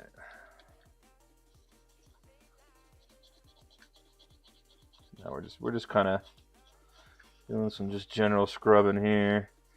Any area that got hit with a soldering iron is gonna probably have a little bit of residual flux on it. So let's go ahead and see if we can't clean some of that up. Again, particularly the button pads, because you don't want those membranes to stick. Hopefully the left and right stuff is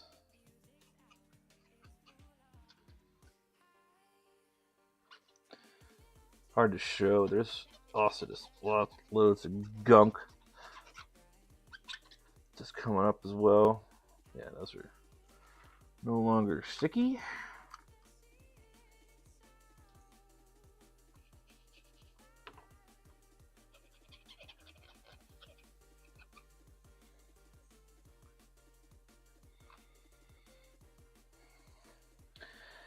Alrighty.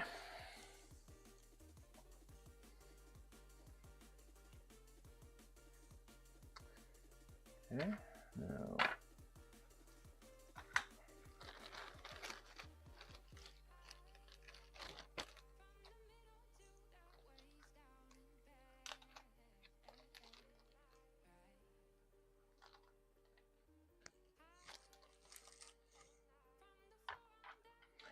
I'm using a Phillips tip that is way too big.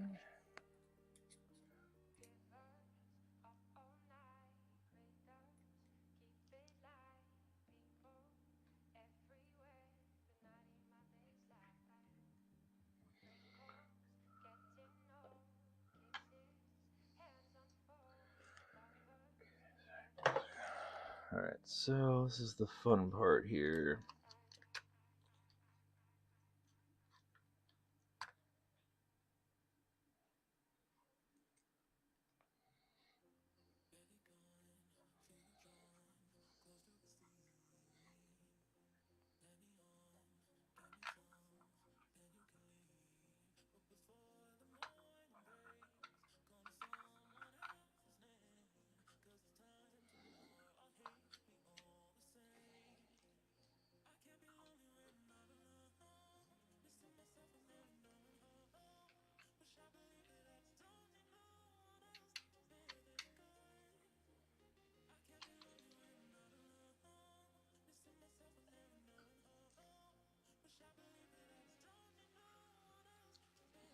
Okay. Make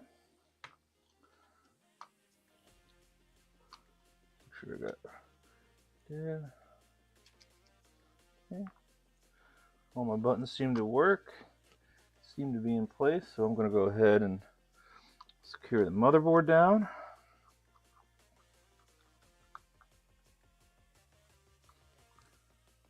Okay.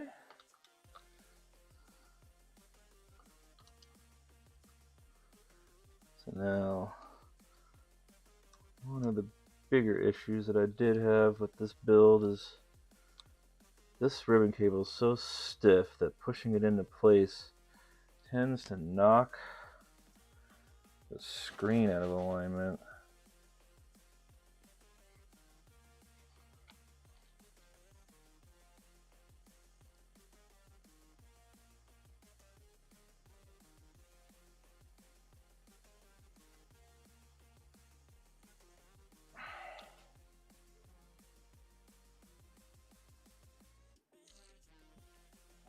Let's see if maybe...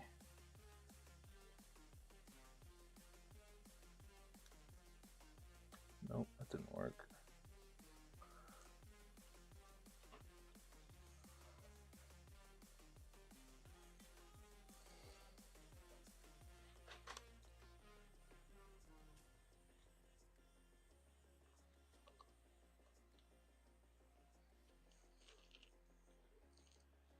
I think we're good. Go ahead and check though.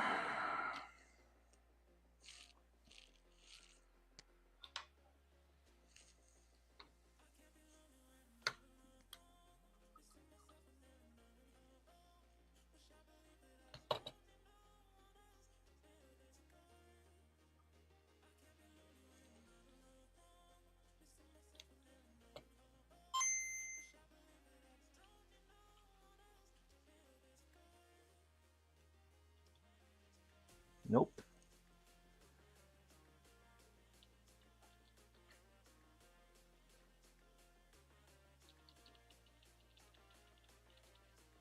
Okay.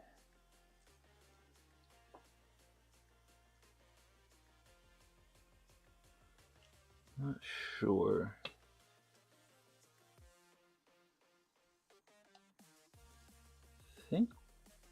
Think we're good though.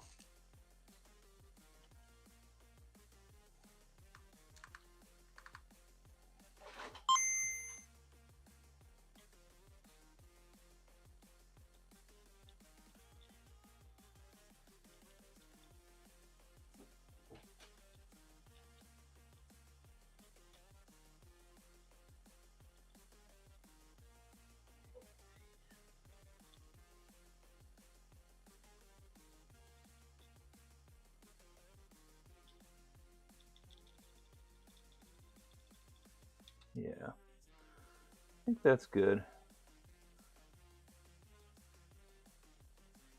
Okay.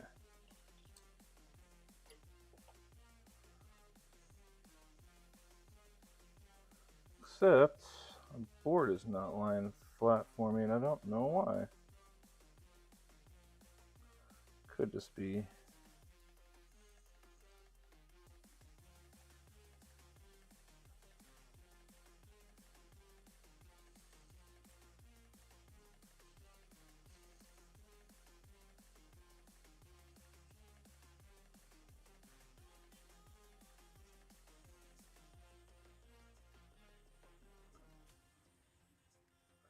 Still feel like it's meant to come up just a little bit more.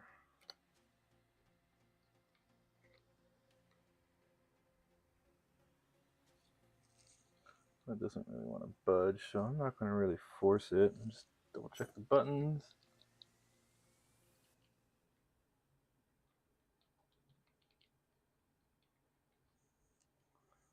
The up button.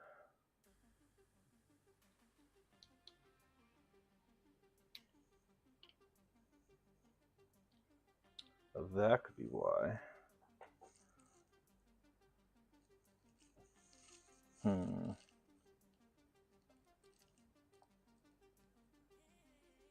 Yeah, that's not right.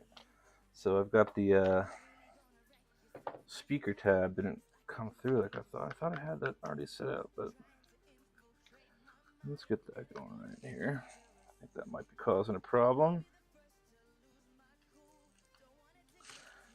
And then we'll recenter the screen again.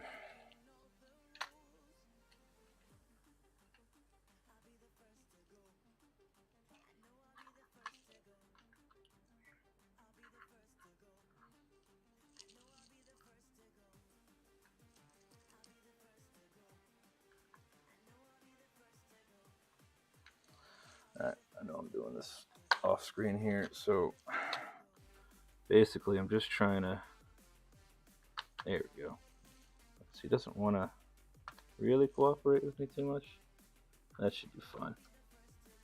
Okay, we got that going. Now the screen is 100% out of alignment.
I wonder if it's just those.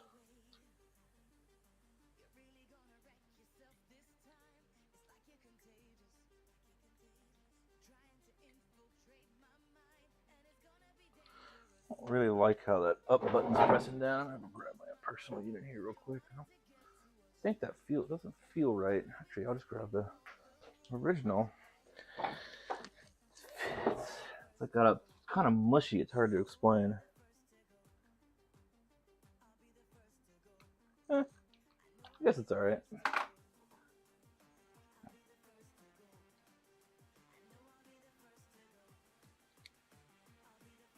Okay. All right, it's feeling okay. I think we continue.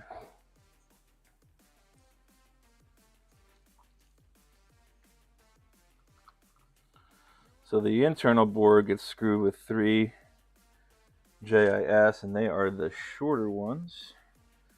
And also JIS. The outside screws for the shell are going to be tri-wings. So that's the quickest way to tell the difference between the two.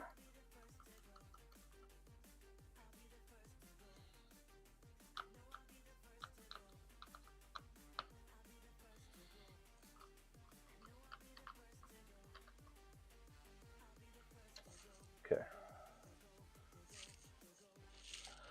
So let's see here. I like to do lots and lots and lots of sanity checks because it's so much better to catch problems when things are apart than put things back together again. So I see a lot of people are very confident in their skills. And they put everything back together again, and then the thing doesn't work. And they got to take everything back apart again. So I'd like to avoid that. All right, so we're going to clip you on. Oh, no, I don't like that. Yeah, so if you heard that, you remember me talking about how my soldering iron has a protection mode. That's what that beep was. It is now cooling down for me.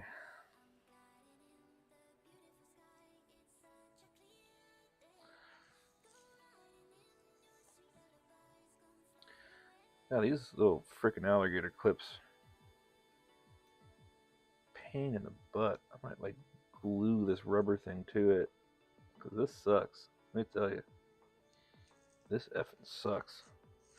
Oh, you know what I can do? This is what I did last time too.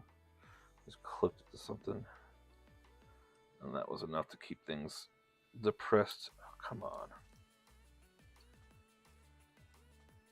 I absolutely refuse to have this thing have exposed metal on it because that's how you short circuit stuff. All right, there we go. Now we're definitely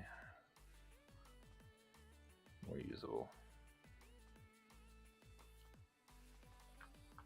There's like a sweet spot with these freaking things.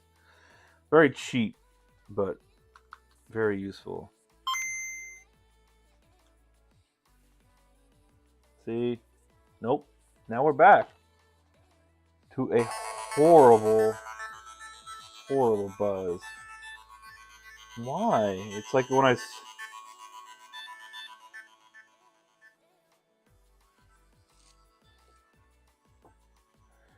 you don't really notice it when the game's on. But when there's no music, it's buzzing so bad.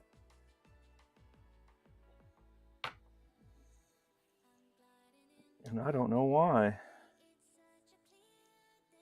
Is it just because I'm using the battery clips? And we could try that too. Now there also is no shielding, but that shouldn't matter.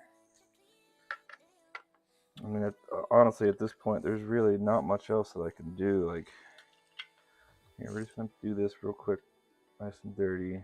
And we're going to have to pull things apart, but...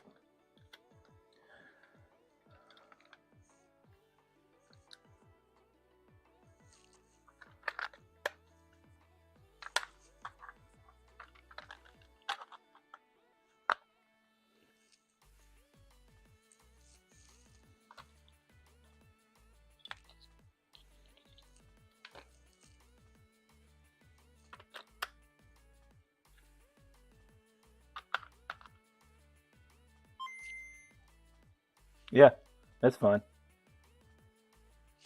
Okay. Woo!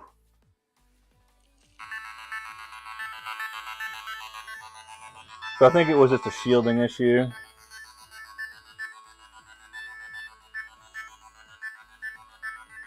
I'm gonna let this go. Super loud. Nope. See? You hear that?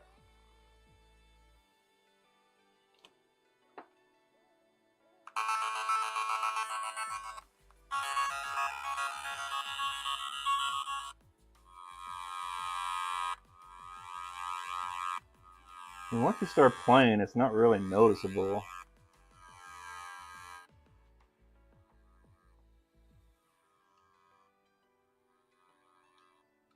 Quite honest. Oh, I think I know this game. Okay. I remember this game. We used to have a game called Jezball that was very similar.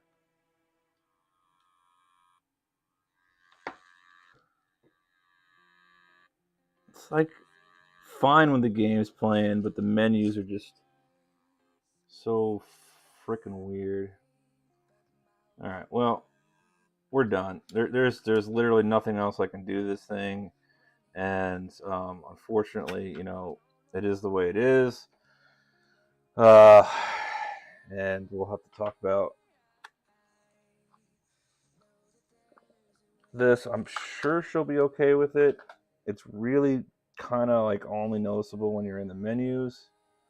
So hoping that's the case here. I'm just going to button it up and send her some messages and see what's up. Now, the ultimate solution really eventually is just moving up to a LiPo pack. And that's kind of really the ultimate solution here is moving up to a power source that's kind of better suited for what we're trying to do here. It's probably also why I've never really noticed this in the past, because generally when I do these builds, the LiPo is also part of what I do, simply because people don't like having to waste money on batteries these days, including me, and having wireless charging and whatnot is also very nice. So, okay, well, it kind of is what it is. Unfortunately, there's only so much you can do with these old systems, and like I mentioned, especially with the Game Boy Color, the audio circuit just never was the greatest. And you're kind of stuck with that. So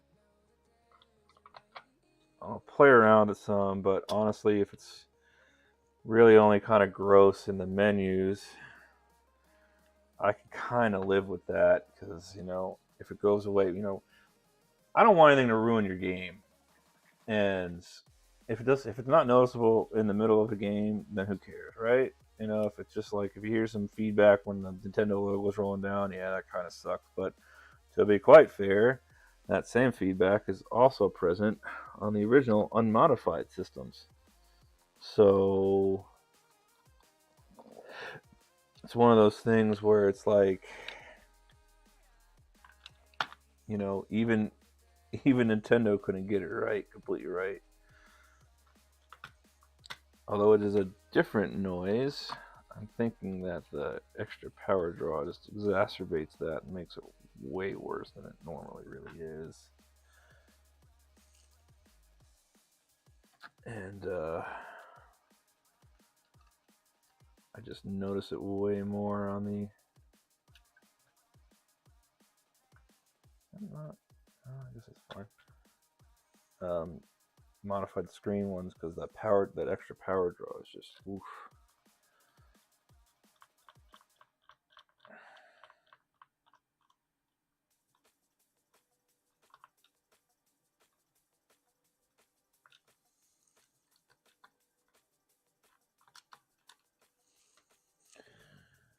Okay.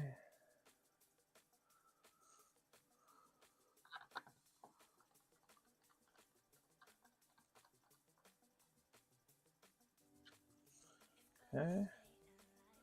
Last but not least.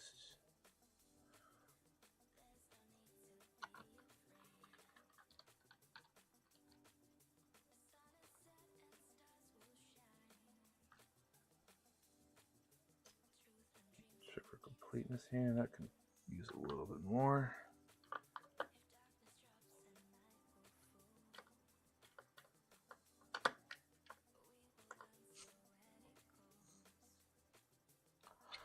Basically, all I'm doing is just kind of weighing down on these screws some, making sure you want to have a nice even seam, which doesn't look to be the case here.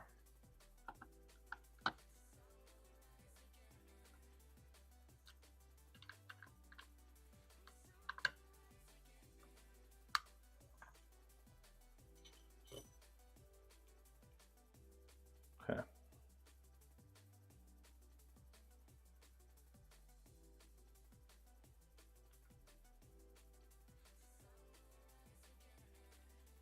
Volume button still works okay. Power switch is fine. That's in there.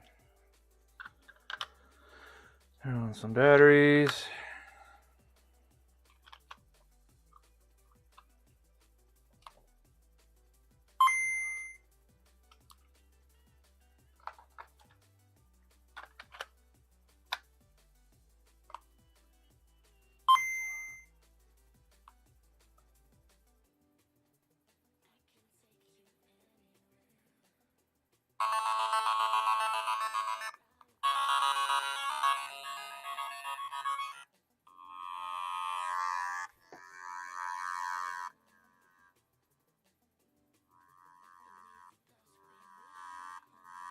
Man, that audio amplifier is loud. Okay, so it's still there, but let's just really kind of draw it out here. Boy, it's so noticeable on these flashcards, and I'm also seeing flickering on the screen.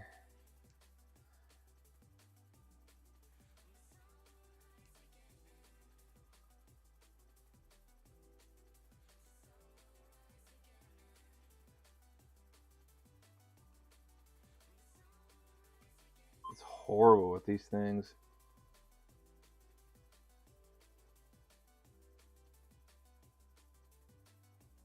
You hear that? It's horrible.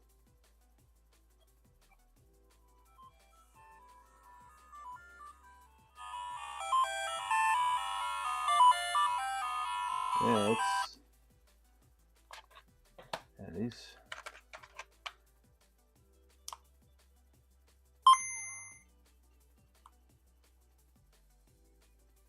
Yeah.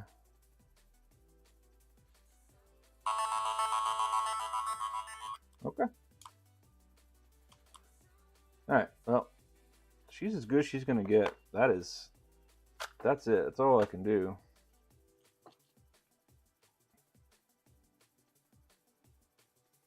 I'm just making sure everything in there is straight.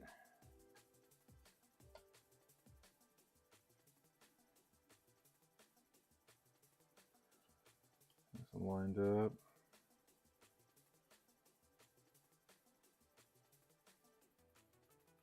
Okay, well, I mean, I have to say that I think that's as far as I could take this one. And if she's planning on using original carts, then we're good to go. If she's going to move to a flash cart, then she's going to definitely need to use a LiPo pack, because it's just not like in those AAA or AA's at all in any sense. Let's just kind of give this a nice little wipe down real quick. Gotta,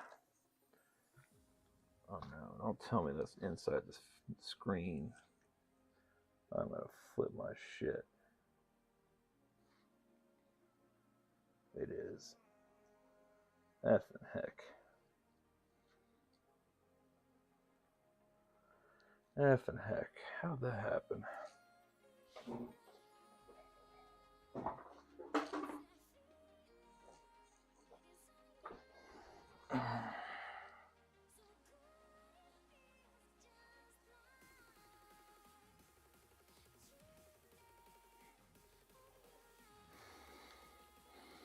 Hmm.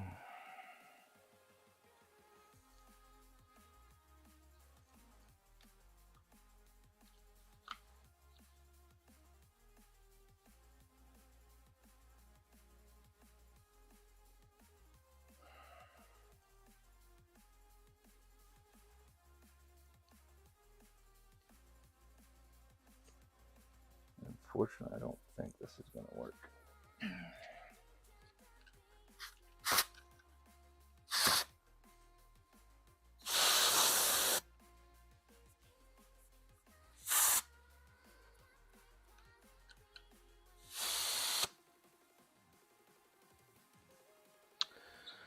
Oh, well, yeah, I should have looked at that before buttoning all this up, huh? How'd that even happen? I have crap that got on the inside of this thing. Just two little dots. Two little dots.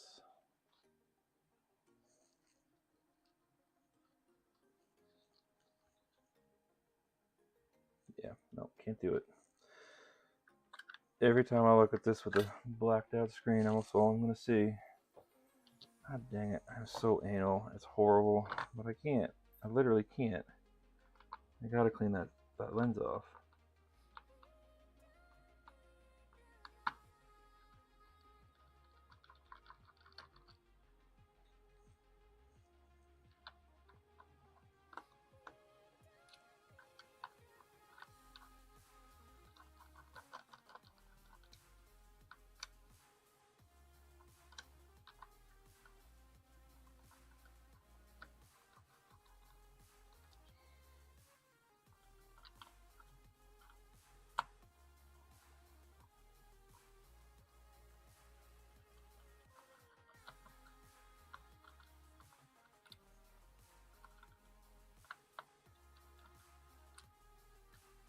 These screws just never want to come out.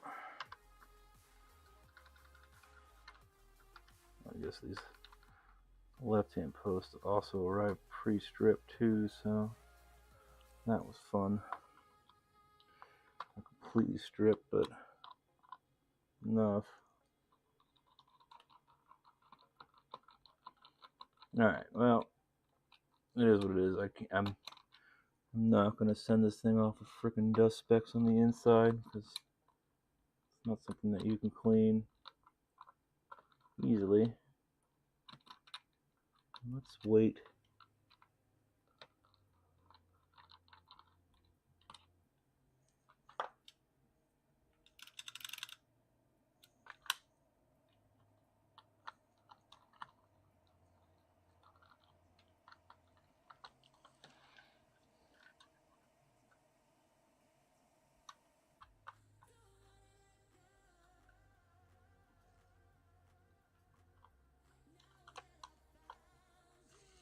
Why?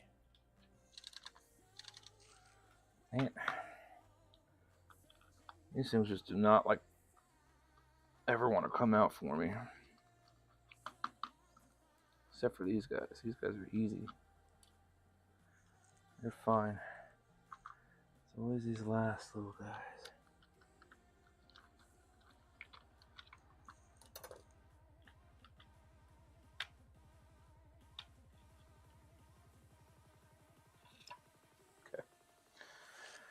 Okay, so let's not lose some important bits here. Okay. And I think if we do this right,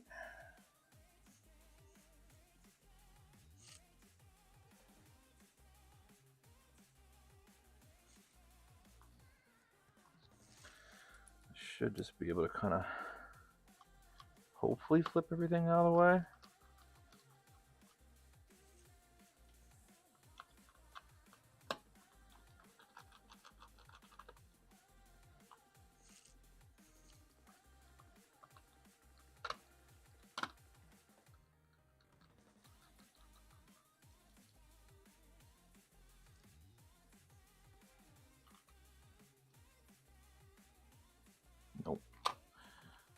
Not gonna happen.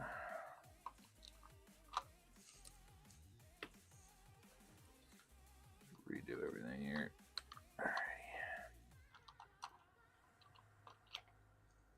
Alrighty. Okay. Got you. So now should just be able to flip you up. Yeah, see, it's on the actual screen itself.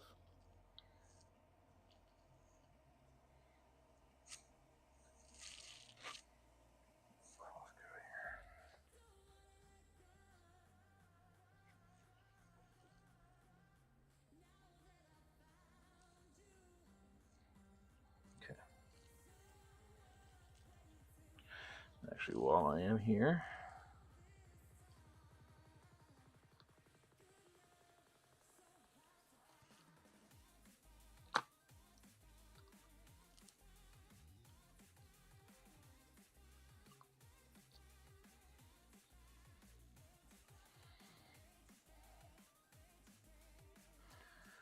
and that might be why that up button wasn't so happy. These tiny ass little freaking wires are so much pain in my butt.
Why? Oh, such pain. Such a pain.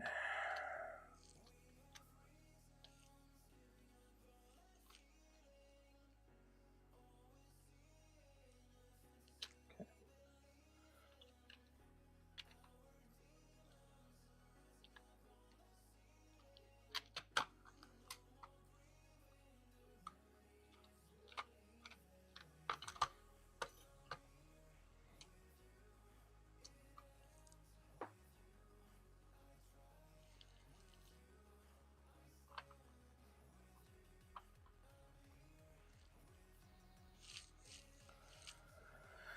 Yes.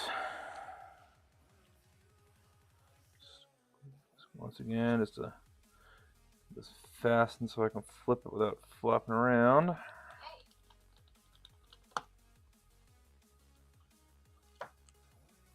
Okay. And I'm gonna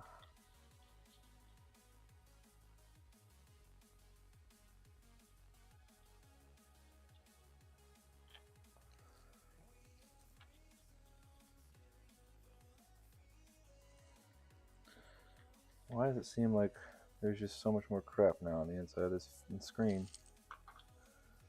Fuck me, dude. Why are you fighting me? Go together. I'm like just verifying all this dust I'm seeing is definitely internal.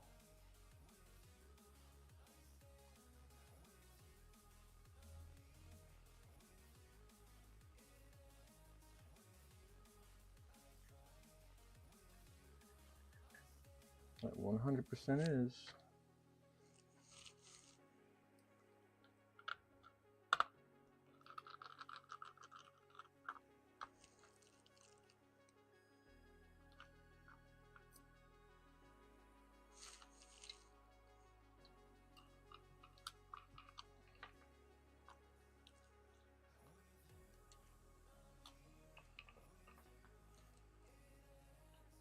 Oh yeah, 100%.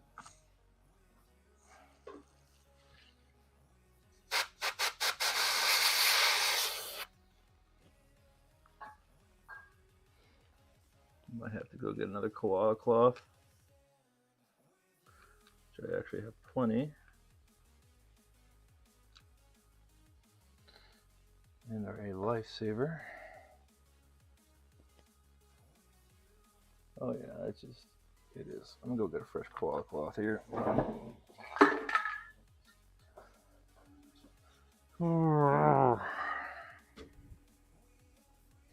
Probably another good reason for why you should use adhesives.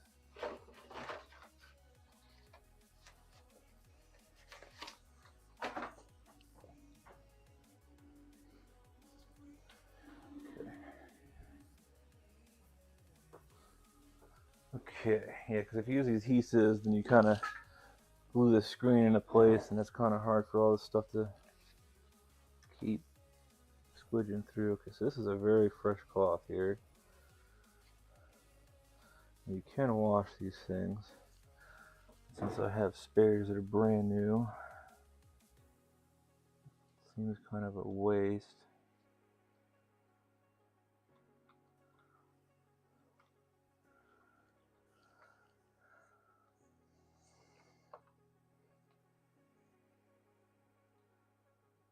Alright, so I still see a hair, still see spots. I'm just wondering if those are now permanent.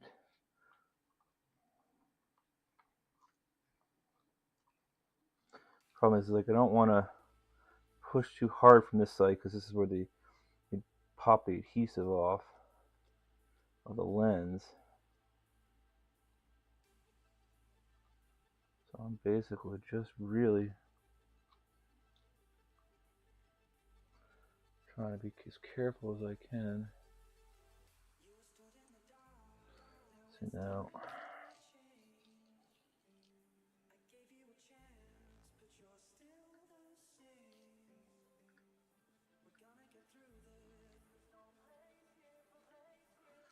There's like this hair right here.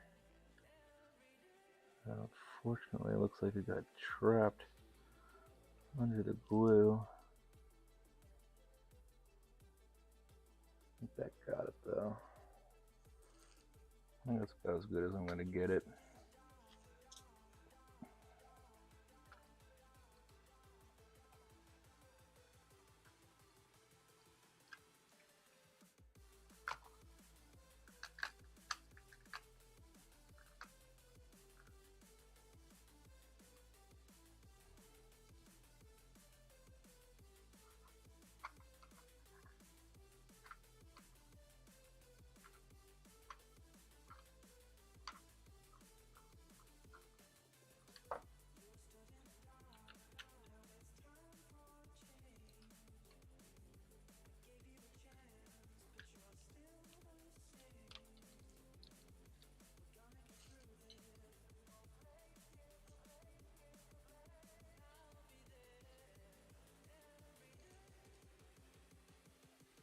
Okay, now we're good.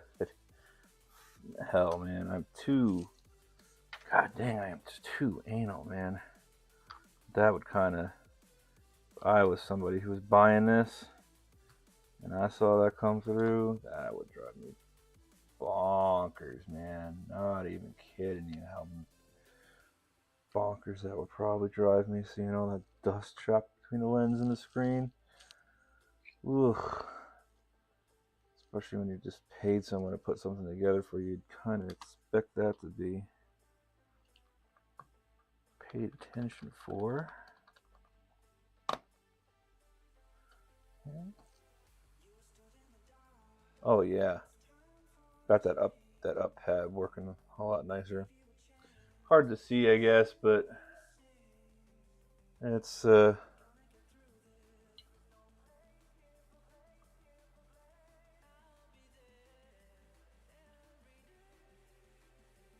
as dust free as we're gonna get it.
Oh, thank God I remembered this. So we got the IR sensor and the power switch put back into place here now.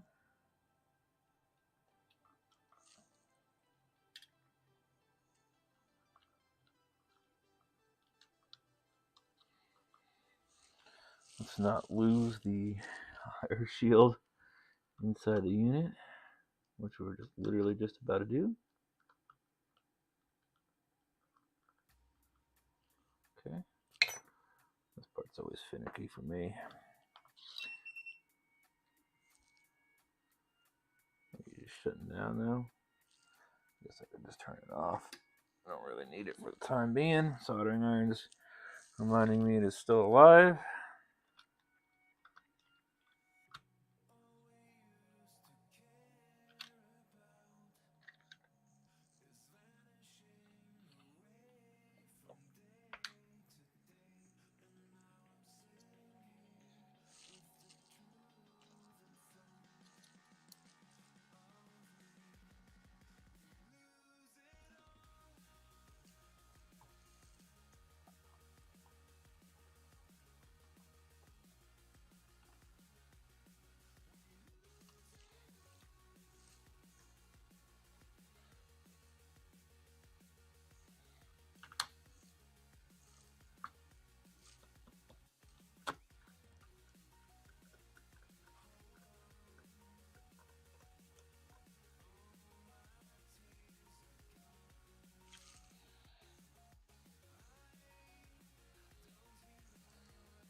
Okay, and the last screw.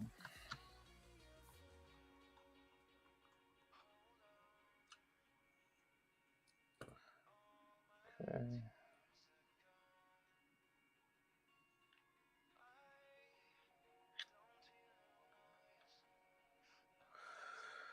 Okay.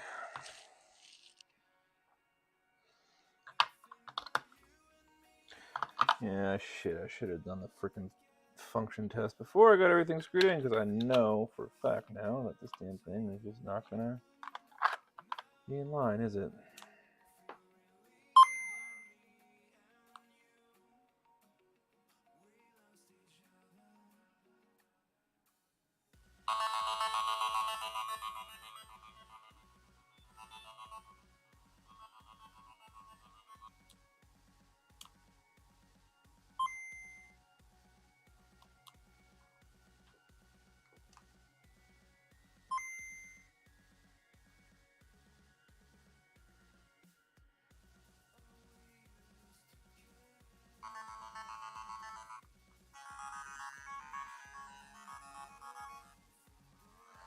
Yeah, that's fine. That's absolutely fine.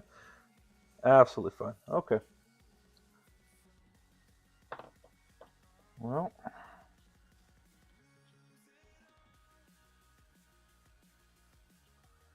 this point, no more hugely noticeable dust on the inside. We are done. Thus concludes the Game Boy Color build after several weeks of failure. We now have a success. So let's just go over what I did real quick. So Miss Lelia ordered a Game Boy Color build from me. I ordered her purple shell, black buttons, a holographic black lens. Got her a holographic back sticker. We put in a brand new Q5 IPS LCD display. I also added in the Helder Game Tech power regulator right here. I gave her a audio amplifier for better sound, a modern replacement speaker. I upgraded the capacitors on the audio circuit to modern components. And on top of that, I gave it a good clean. Oh, we got her a fancy dancy little purple pinkish LED light. And other than that, I think that's it. We are good to go on this one. I will be getting in touch with Miss Lelia and getting her information. I don't know why this case, it's like a little warped.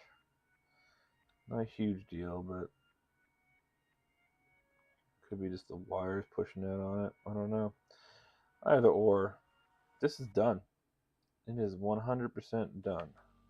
And I have an original cart to now test with.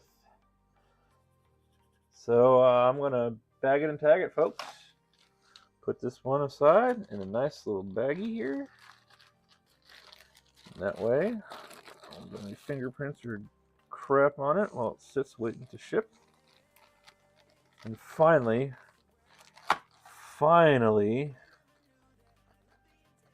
it looks like I can say we're done here. Perfect. So, bagged and tagged, there's the Game Boy Color. And now I think, if my ears did not deceive me, I think I did hear her send me a Discord DM, so if you will all excuse me for just a little bit.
Okay, folks, let's see here.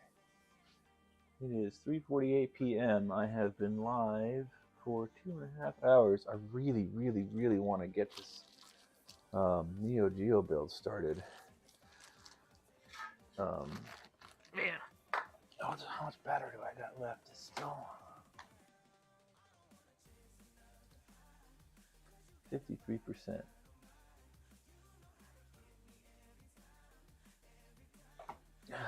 So annoying it does that. Well,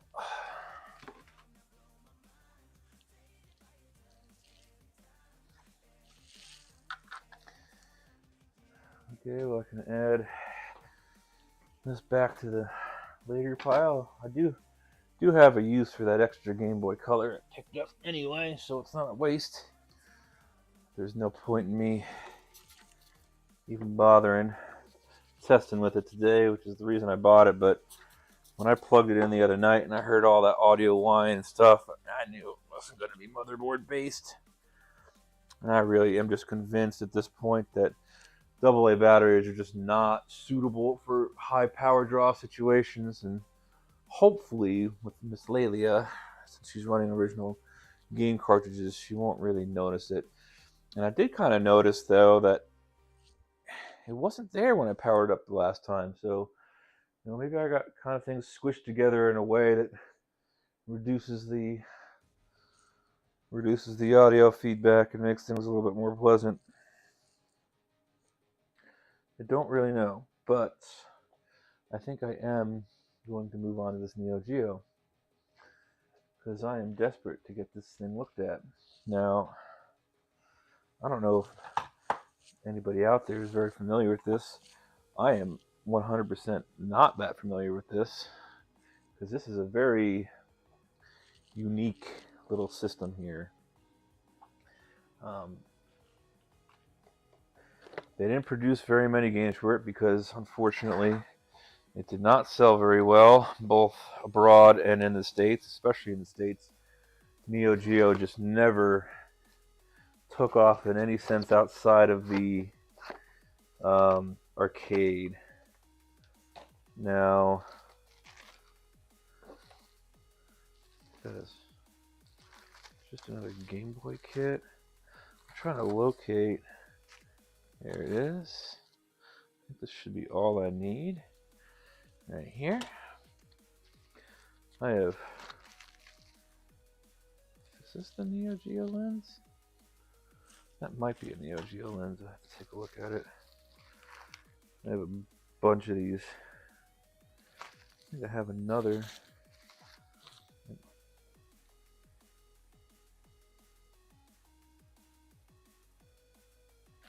What are you? Huh, I don't know why that's in there.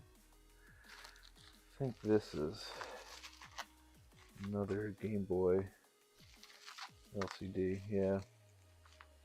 Cool. Well, I do have that. Yeah, it is. Okay, so that's a whole new. I have a whole spare Game Boy LCD IPS display, which we can use for later. I also have a really cool build coming up for another Game Boy Color. I think I'm going to do next week. Then I'm going to make my personal Game Boy. And there's a retro NES themed shell. And then a laminated display from Funny Playing, which means that the lens and the display are fused together, so there's none of that monkeying around that you saw me do. Okay, so now the other thing I'm going to have to locate is an actual screwdriver, because unfortunately these use recessed screws. My iFixit bit is not long enough to get down there. Much to the dismay of many folks, I don't think that's going to be big enough. I have went out and a long time ago bought a set of, that's a Game Boy Color lens. I think it's in here. We'll have to put that aside. I think that was a replacement for, yeah, there it is. Okay. So with this build here, we do have a glass lens. And it's much like the Game Boy kit. You know, you got your little LED board, you got your Q5 LCD, some insulating tape and whatnot. Should be a very easy build. I am going to have to break off when I go do some actual soldering to figure out where I'm going to be soldering to. This has had batteries left in it for me, but that's okay. So this is a very simple device. It's got some cool design features internally as well.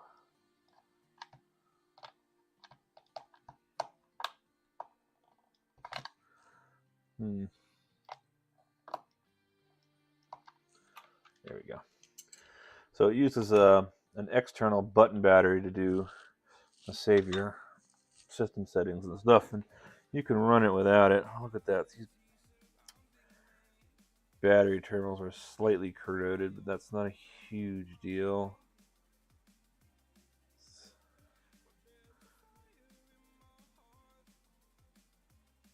Not a huge deal, not a huge deal at all. Okay. Oh, I am missing a screw, it looks like. Just one. Makes me wonder if this was open at one point. Anyway, this system is kind of niche. There wasn't very many games produced for it. It was universally, I don't want to say hated, but it did not receive much love from either side of the pond. So as such, I think it only had about 100 games developed for it.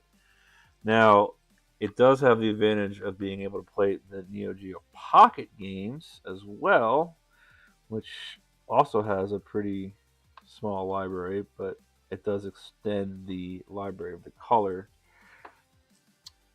And I think a big chunk of these games too are going to be Japanese language only. So as you keep going down the list, you start getting smaller and smaller with what you can do. And shit, I hope this is not stripped.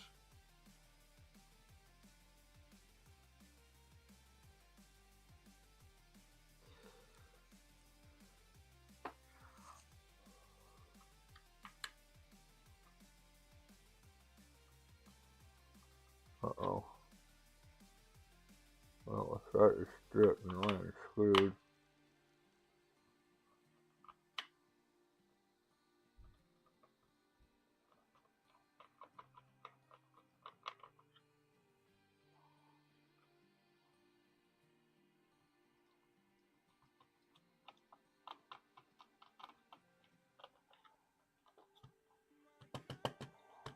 Oh, this is not looking good.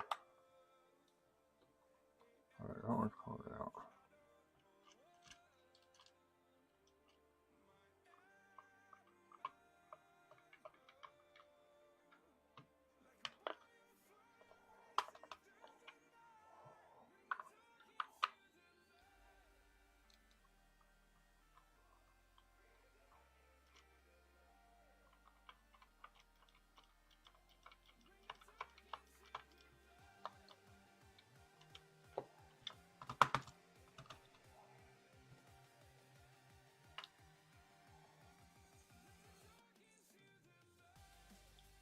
Oh, the screw is trapped in there?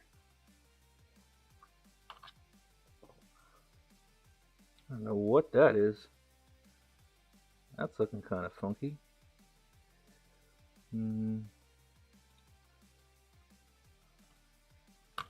This one. Okay. This guy right here.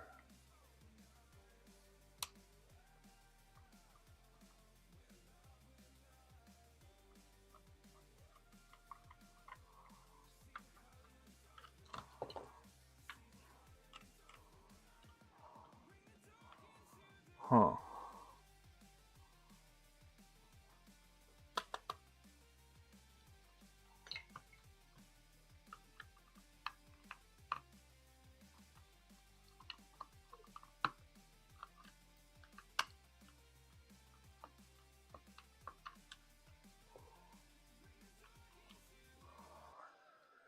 It's certainly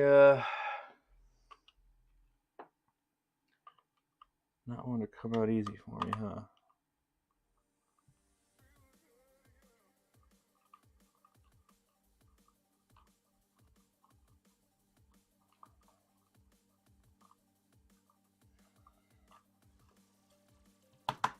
Okay, got that one. Now I just have the one more, which I think is all it's holding me in here. So let's see if we can't get you to bite.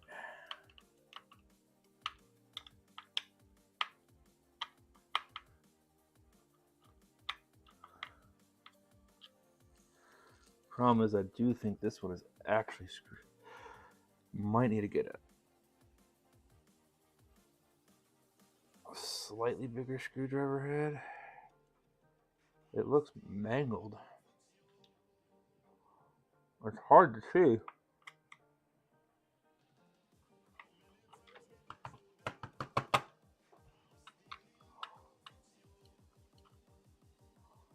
Huh. Of course, it's just got to be one effing screw, eh? Should have one with a bigger head on it, which would be a big help in this situation. I just have to locate what I did with the damn thing. So I very rarely have use for these screwdrivers because I always use my iFixit set for the most part. They give me all that I need.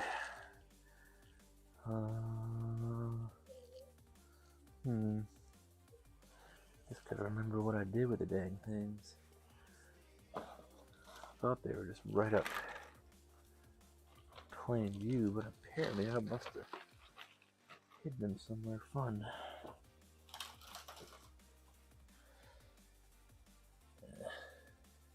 Okay.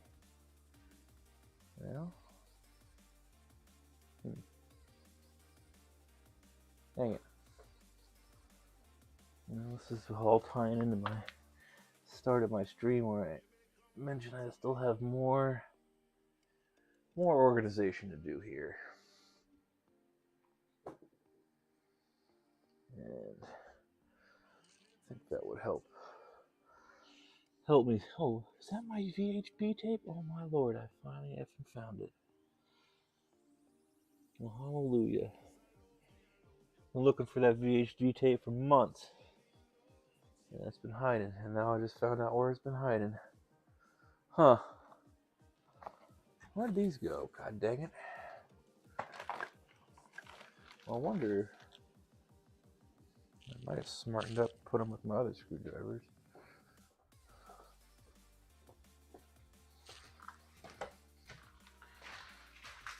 Go into my secondary tool storage here. Yeah, I think I got smart. This might work now. It's a. These are all going to be Torx because.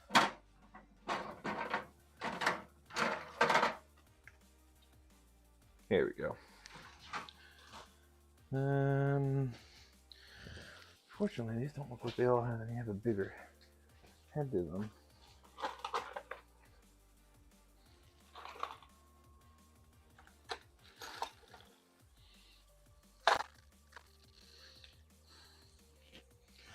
You could try. Let's take a look real quick.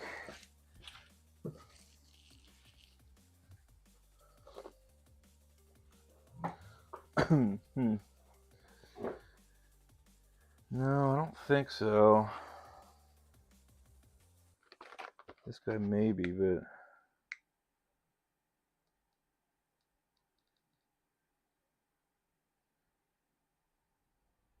it says they're different, but I think I might have the biggest one already.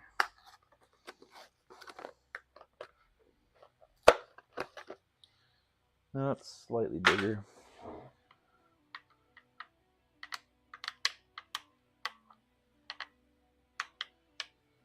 No, it is. It's legitimately mangled. Son of a gun. Why?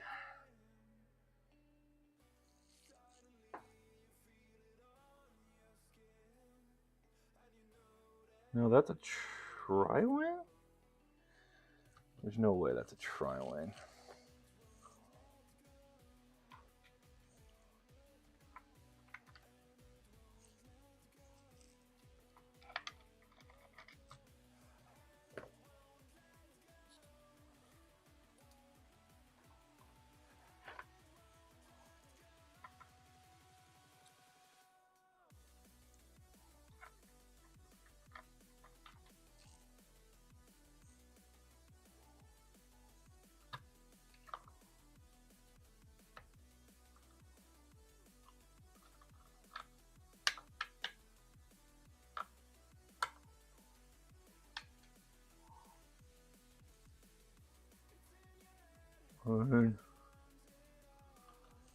It certainly looks like a tri-wing got thrown in there.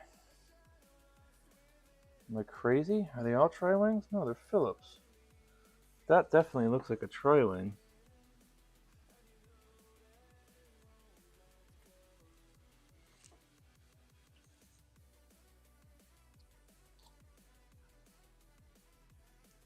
That was my biggest tri-wing bit. Or is this my biggest tri-wing bit?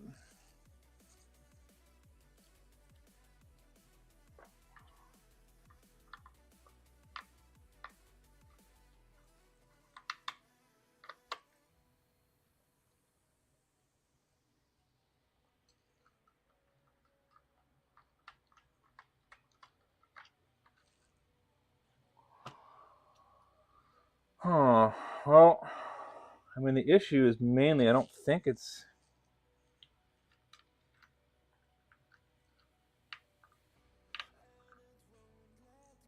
Maybe it is able to reach down there.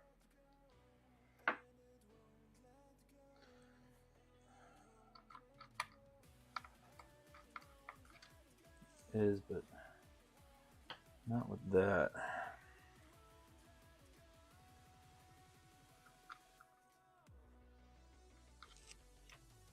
Let's try the 0 again.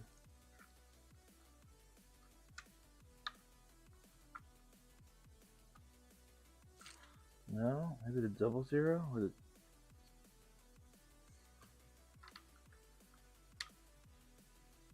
Okay, that's biting.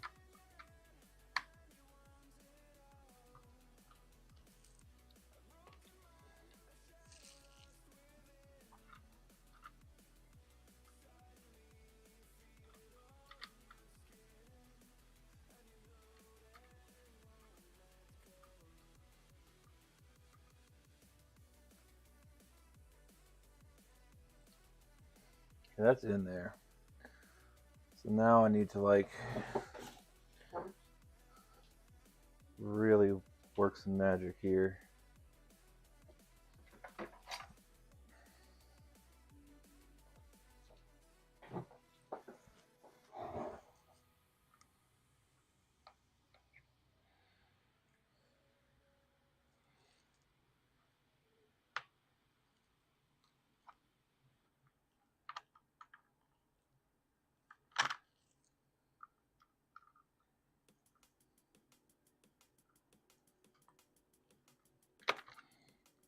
Folks, I do not recommend this.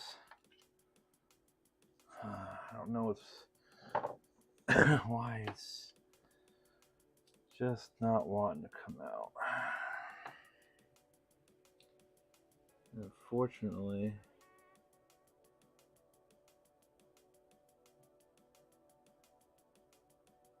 it's like mangled enough where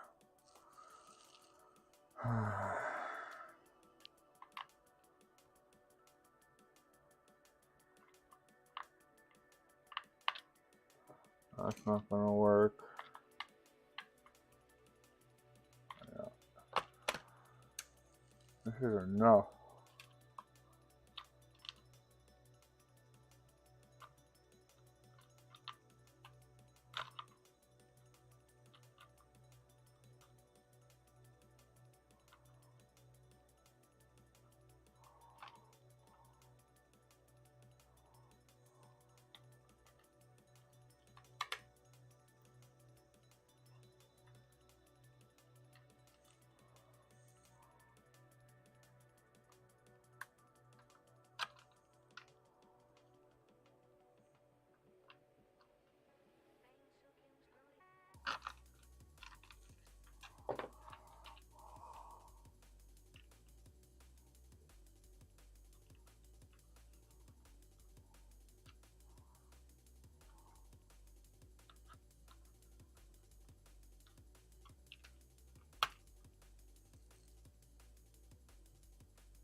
It's like because the magnet in the screwdriver is yanking it like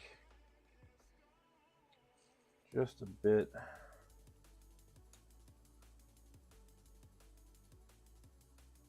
Try that.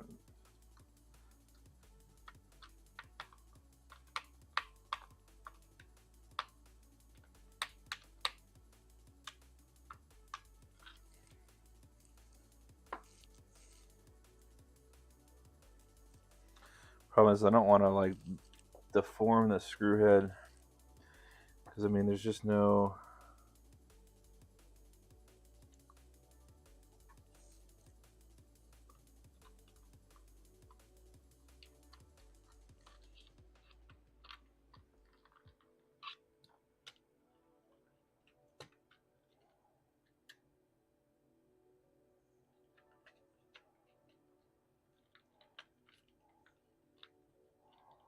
All right.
Mm.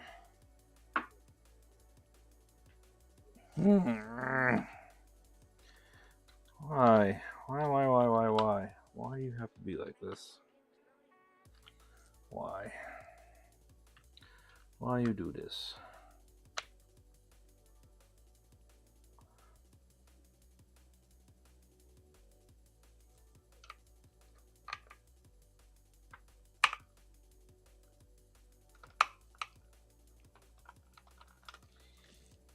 Even that's not working, really. And I'm sure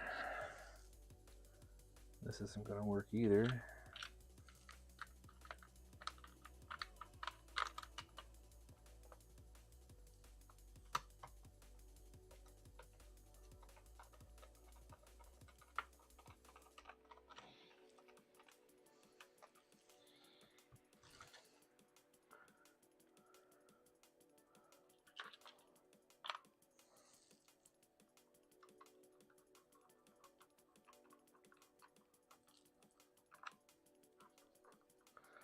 That's great. That just probably just ruined any chance I had of getting this open without breaking the shell. Hey, because I'm deforming the head in there. Which I'm pretty sure just ruined it, but let's just take a look.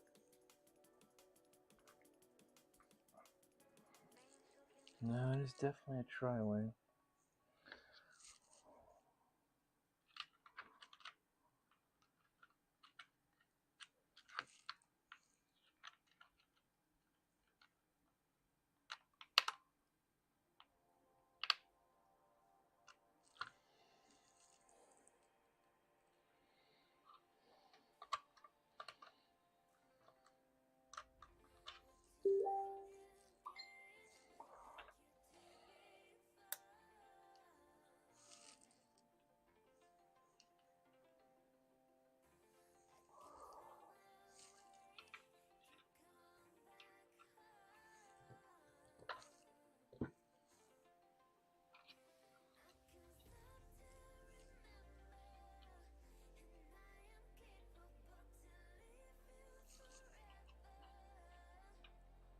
Okay. It's definitely not triple zero. Alright. 000?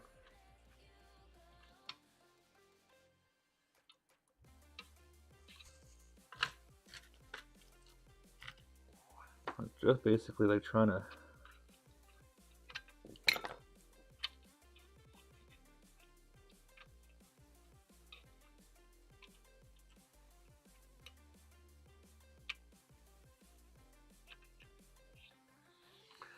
Huh.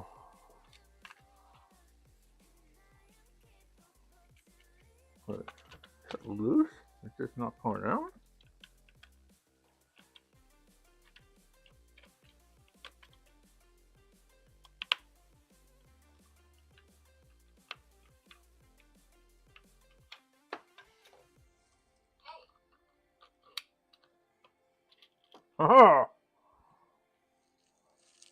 Folks, a little fucking perseverance and some redneck engineering. Huzzah. Now I gotta remember about that fucking thing, because let me tell you, that screw is definitely gonna go into a... Oh, look at that. So, can you see what I'm seeing? Holy crap. Let me just bring this up. Look what... Well, that's where that missing screw went. What the heck? I wonder if that's what was causing... Oh, I just dropped that, so I gotta go find it. What the heck? So the complaint with this system was that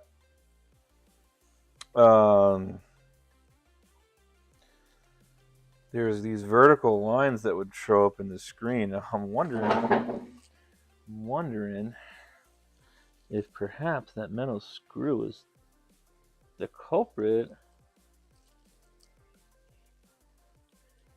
I mean, I'm going to replace the screen regardless, but I just dropped that screw like a nummy.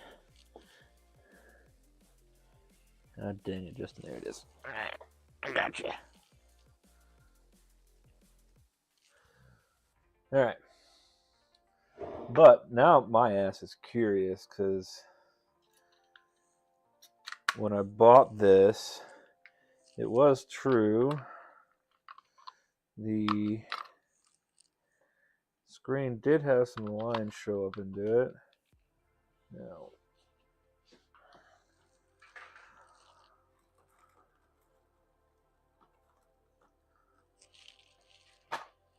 I did buy a flash card for this as well, but we don't have any games loaded up on it, so let's just pop an original. And of course, if you're going to go with any original Neo Geo game, you have to go with Metal Slug.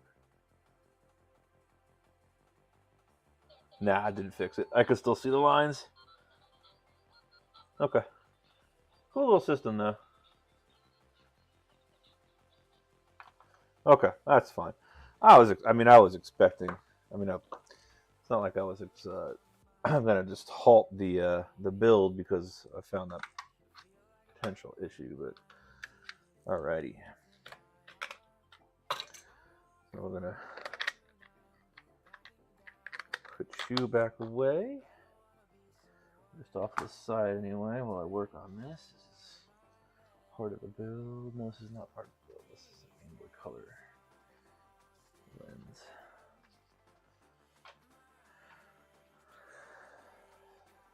Cool. So we got this puppy open. Put the rest of the shelf. I've come to find out that this particular model is, for some reason, more expensive than other ones, and I couldn't tell you why. Quite honest with you, I really could not tell you why, but I got a hell of a deal on this one. I paid $50, $60 after shipping, and completely functional minus the LCD having that issue, and that was fine with me because the very first thing I was going to do is replace the effing LCD anyway. So now this guy, now you can see that's the joystick, right? It's a clicky little joystick. This is pretty cool how they have this whole setup. So this board is held together by literally one screw. And you can see right here, the screw's right there. That's the only screw. Now well, I say that, but, well, is that one of the... No, it's not. It's missing screws. It is missing screws. Okay, so someone's definitely been in this before, and they were not cool enough to replace the screws. Alright, so the cool thing about this board in particular, and there's a little silk screen. You can see the little screw icon. Well, there should be a freaking screw there, and there's not. At least I got one of them, eh? Alright, so the Nobo screw should be generally shorter than the shell screws. And they are.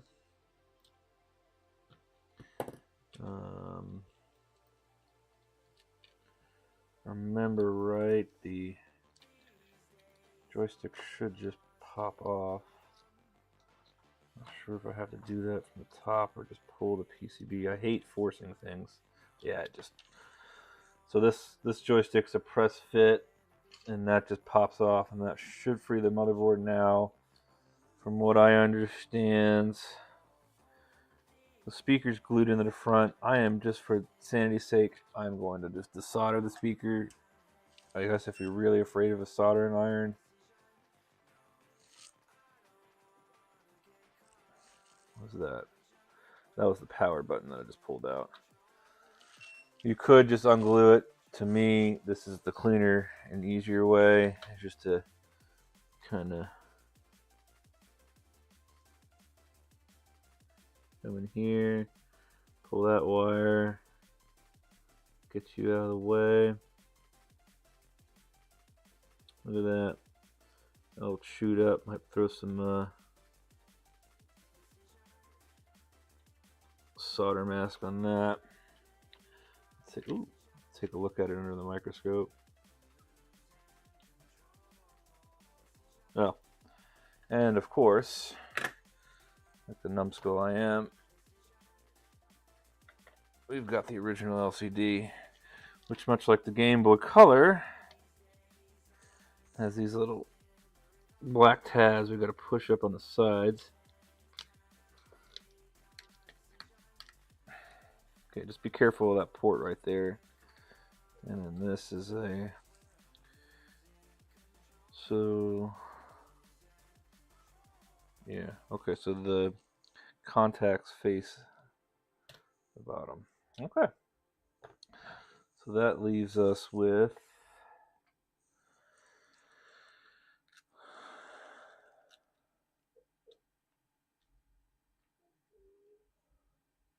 I guess it doesn't matter what button goes where.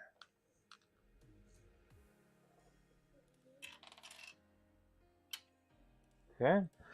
All the membranes removed. The motherboard's right here, which is first time looking at it. Pretty cool. They got a little piece of insulating film over this. This is the joystick that I was telling you about. It's an actual... It's like micro switches, really. You can see each of these are a switch. It's soldered into the board, and everything's covered up with this little sign. This battery holder. Volume looks good. Headphone jack looks fine. This is looking a little worse for wear, but if I have to, I can come in and restore that. I think we're okay for now. Very, very neat. Here's the CPU. Very interesting to see that using actual legs versus QFN or LED. I guess that's just factory flux. I'm just taking a look to see if I can find any oopsies that the prior owner made or whoever had this before me. Some of those transistors look a little worse for wear.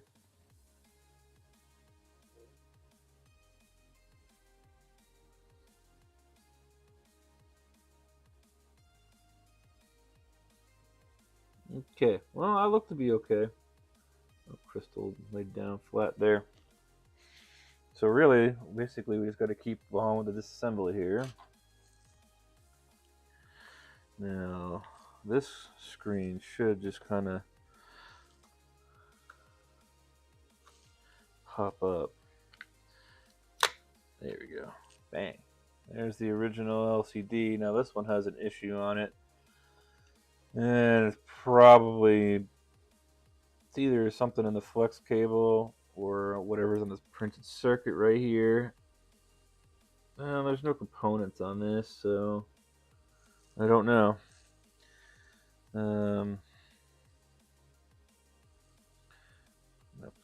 Pop off that lens there. Cool. So we got that pulled off. Cool. So let's go ahead and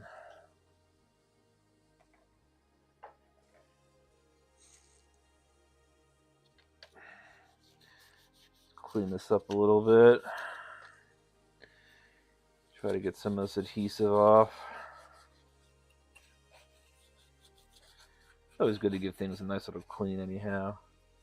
This thing's pretty dusty and crusty. I imagine most of these didn't really get too much use. Kind of had to be a hardcore SNK guy to really be into these things in the States.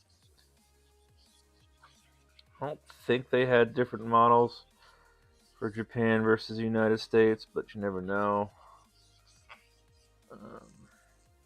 But even in Japan, like I was mentioning, it was not very popular in Japan. Unfortunately, SNK, despite really being the superior alternative to literally everything on the video game market at the time, just never really took off.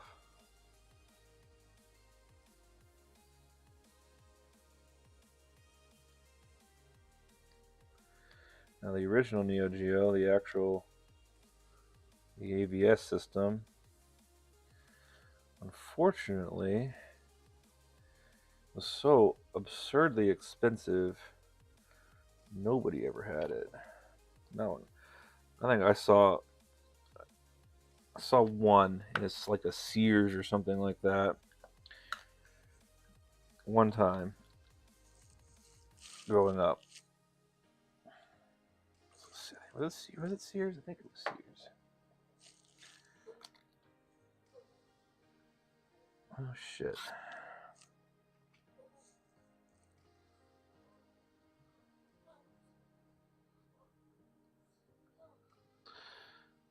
We're just kind of.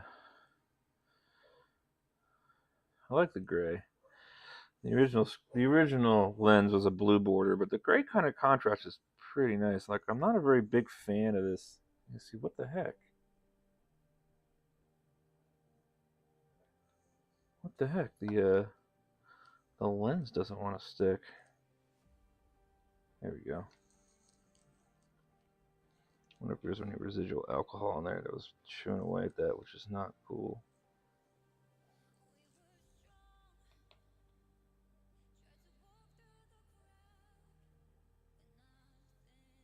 Boy, did I just screw up though. I kind of left that white on there, thinking it would be easy to get off, but now I'm kind of looking at this. I think I just made a big oopsie. Well, let's see here.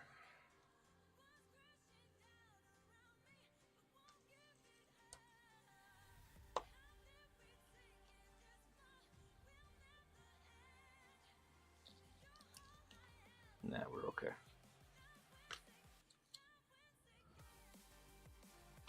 Wasn't the smartest idea. I would suggest taking that square off.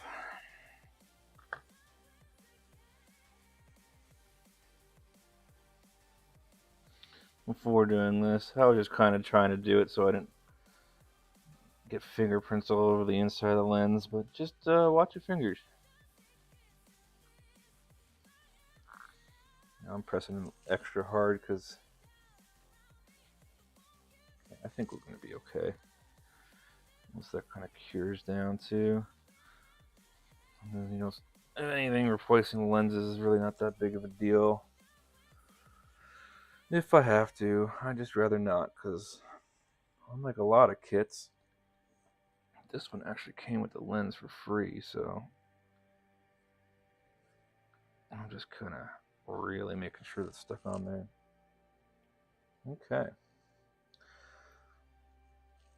So I think I'll learn.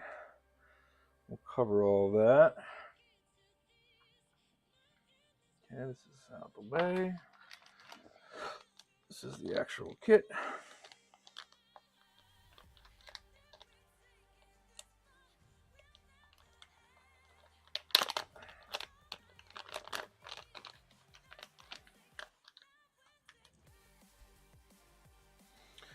That's fresh adhesive. I'm not going to bother with that, honestly. Of course, the one thing that we really need to do before Anything else is I'm gonna do a dry fit now. Again, with the rest of their ilk here, and I'm gonna pull these touch sensors off because they're so freaking stupid. This little ribbon cable right here is very fragile, so now I do believe it went like this.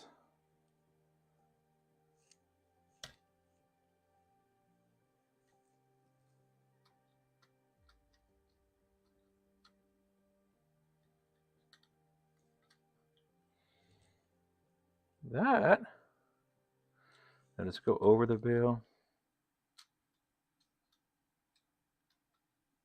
It does. Okay.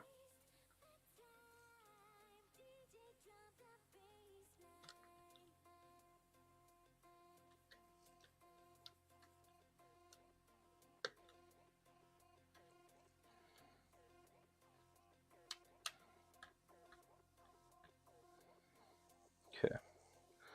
So all I'm really trying to accomplish here, let's just do this, and then we're gonna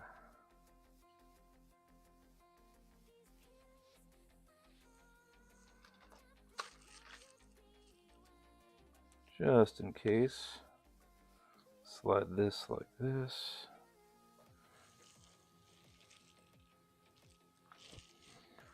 All I really want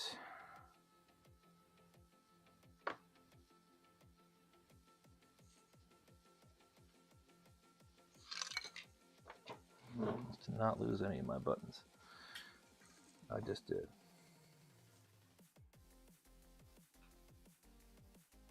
Hopefully those should be easy to find. So, positive and negative, just like I thought. Just wanted to make sure. Let's find that button before I really lose it. There you go. Or step on it and break it. Okay. So another reason why I'm really kind of happy I bought one of these things.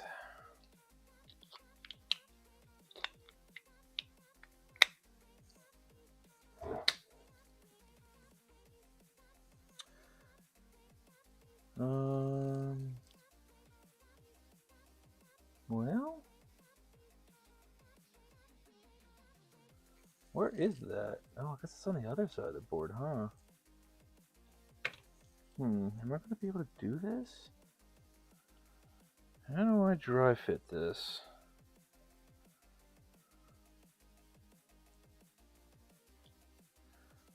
Fortunately, this one turns on using a little pad here. And I think, just in case, real quick, I'm going to locate it real fast.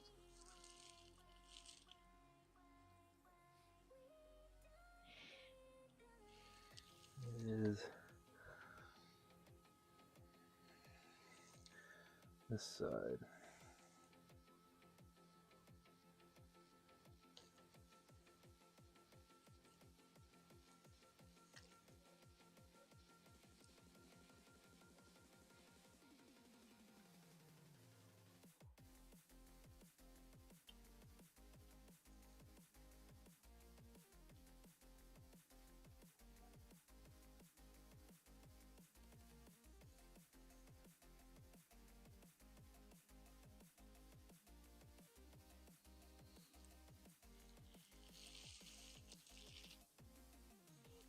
Blinking but no power.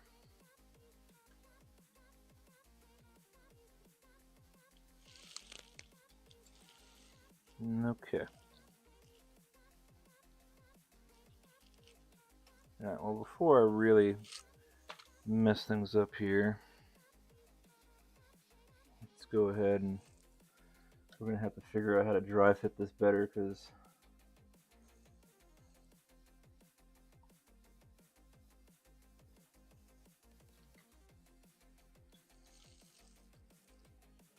well, that would be why. Okay, oh, I gotta fix that now. These things are a pain in the butt. Alright, so I did what I hate doing on these things, and you can see I knocked the thing out of alignment there.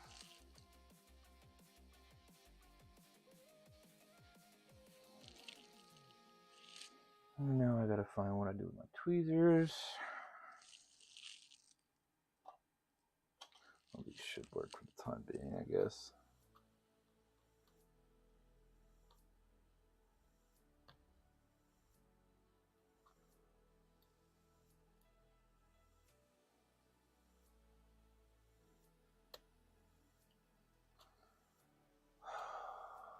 Why?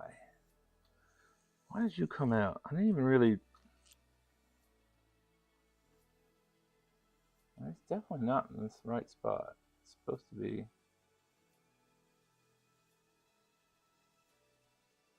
Problem is I don't want to push too hard because you can see on the other side over here. Do I?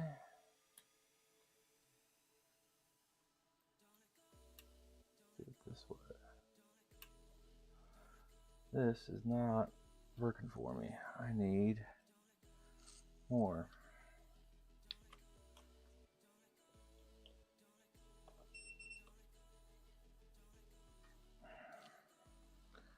Okay, let's try Pokey Jammy. Sometimes I have better luck with Pokey Jammy.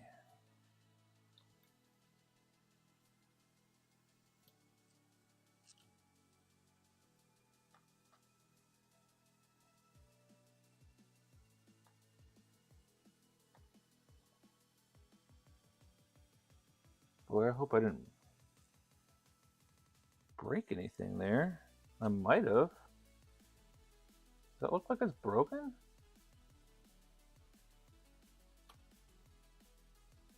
I think that is. I think it's broke. It did break. Look. Well, look at that. Huh. I wonder how that even happened.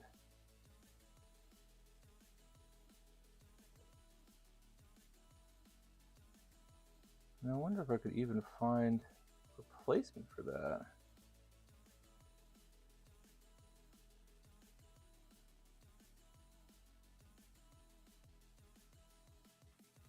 Yeah, it broke.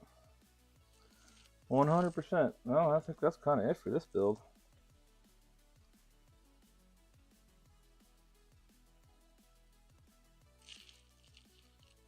Because, yeah, I'm screwed here. I am really officially screwed on this one. I don't even know how that broke. I don't even know where my freaking good tweezers went either. Son of a gun. Oh, there they are, right there. Son of a gun, man. How did that even break? Can I fix this? I don't think so. Usually with these things, once they're gone, they're gone. I mean, there's no way.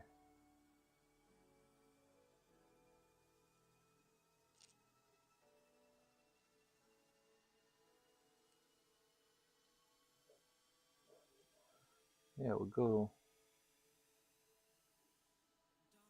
just like that. But once that thing is snapped, it's game over. There is no...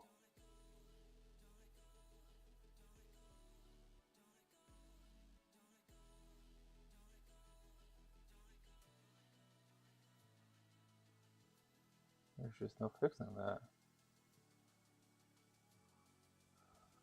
I'm literally gonna have to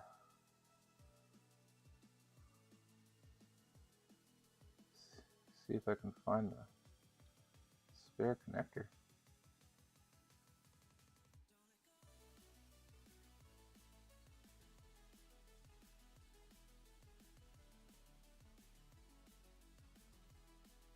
That is fried.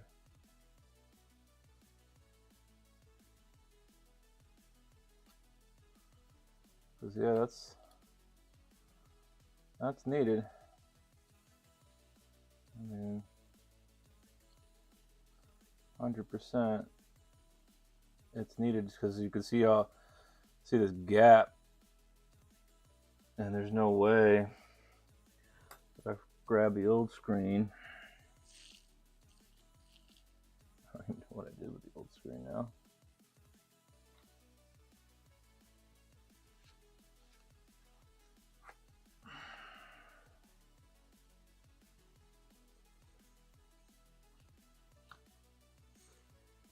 There's the old screen. Okay, so what we're saying here is that if we look at this, you can see that like I could slide the cable in and it is just not going to make any type of contact without that connector. What a fucking kick in the nuts, boys. What a kick in the nuts, man. I've been looking forward to this build for a long freaking time, and it just dies on me the moment I unhook the old LCD. So I'm going to have to begin the hunt to figure out just exactly what the heck this thing is.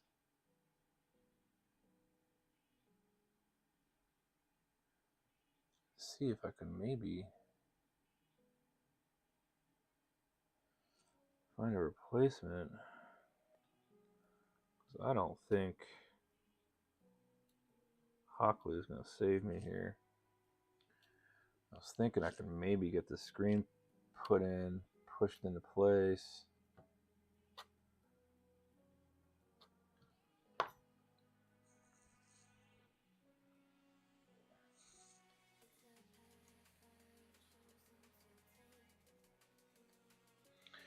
My life easier. We're gonna pull the CD off.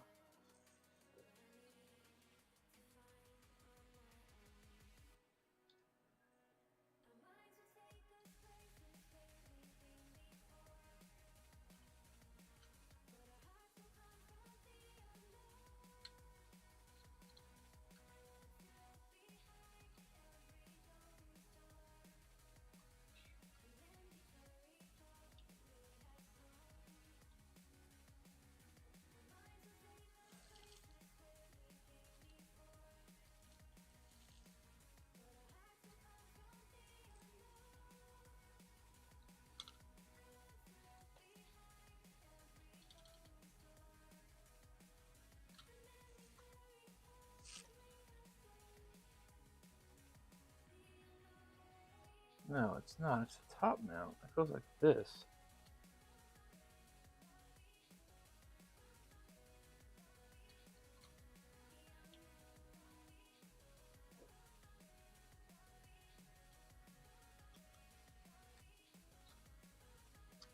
Right?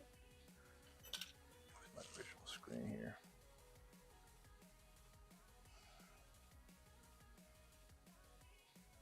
No, it was a bottom mount.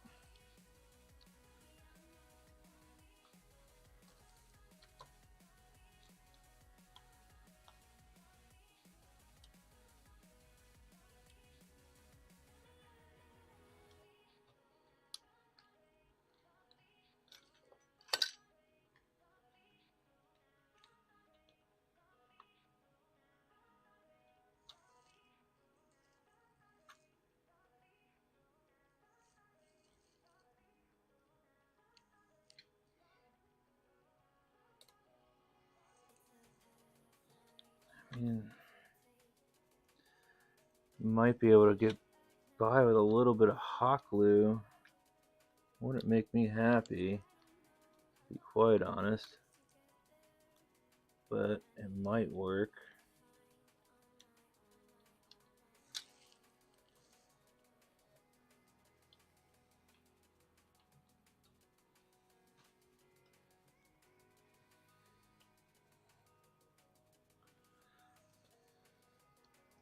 It's not very proper, but I still feel like it was meant to do this, but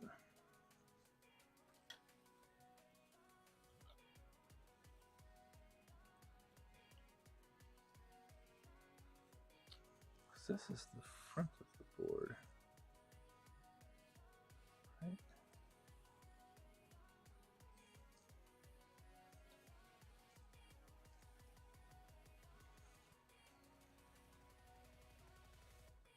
How is that making contact with the pins, though? That's what I don't know.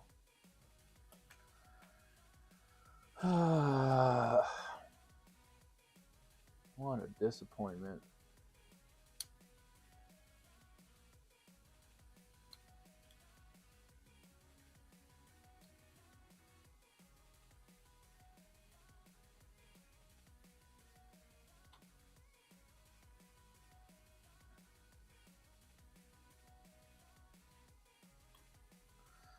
Make you wonder if it was meant to go underneath the.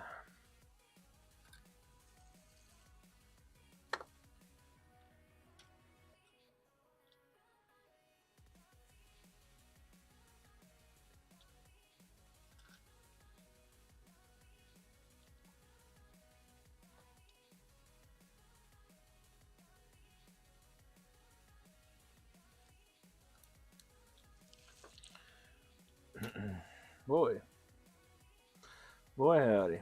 Well, this has been a fun day. Well, okay. I'm just gonna have to put this one aside. Unfortunately, just gonna have to put this one aside and say it's not ready for prime time just yet. I'll go do some research on the LCD connector. Knowing my luck, it's gonna be some stupid, obtuse, never used anywhere else but the Neo Geo Pocket Color type connector, and I'm gonna be just screwed.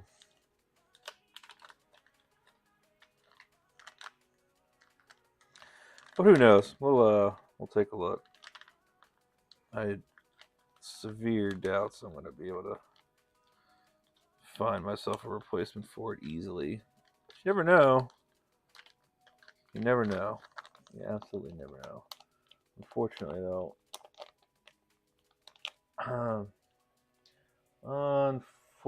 though, I do believe that is where I have to call it a day.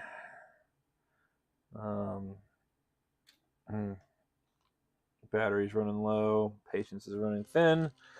I'm not going to be able to get this project fixed today anyway, so might as well just call it a day. So thanks for stopping in. I'm glad I got that Game Boy finally buttoned up. We can get that sent off to Miss Lelia. And then tomorrow we'll be back with some Switch repairs. OLED full-size original Switch. And maybe some other things if I have time. But for now, it looks like I am calling it a day, folks. So y'all have a good day. If I don't see you tomorrow, have a good rest of your weekend, and hopefully I will see you next week. If not, then enjoy your time and have a good one, guys.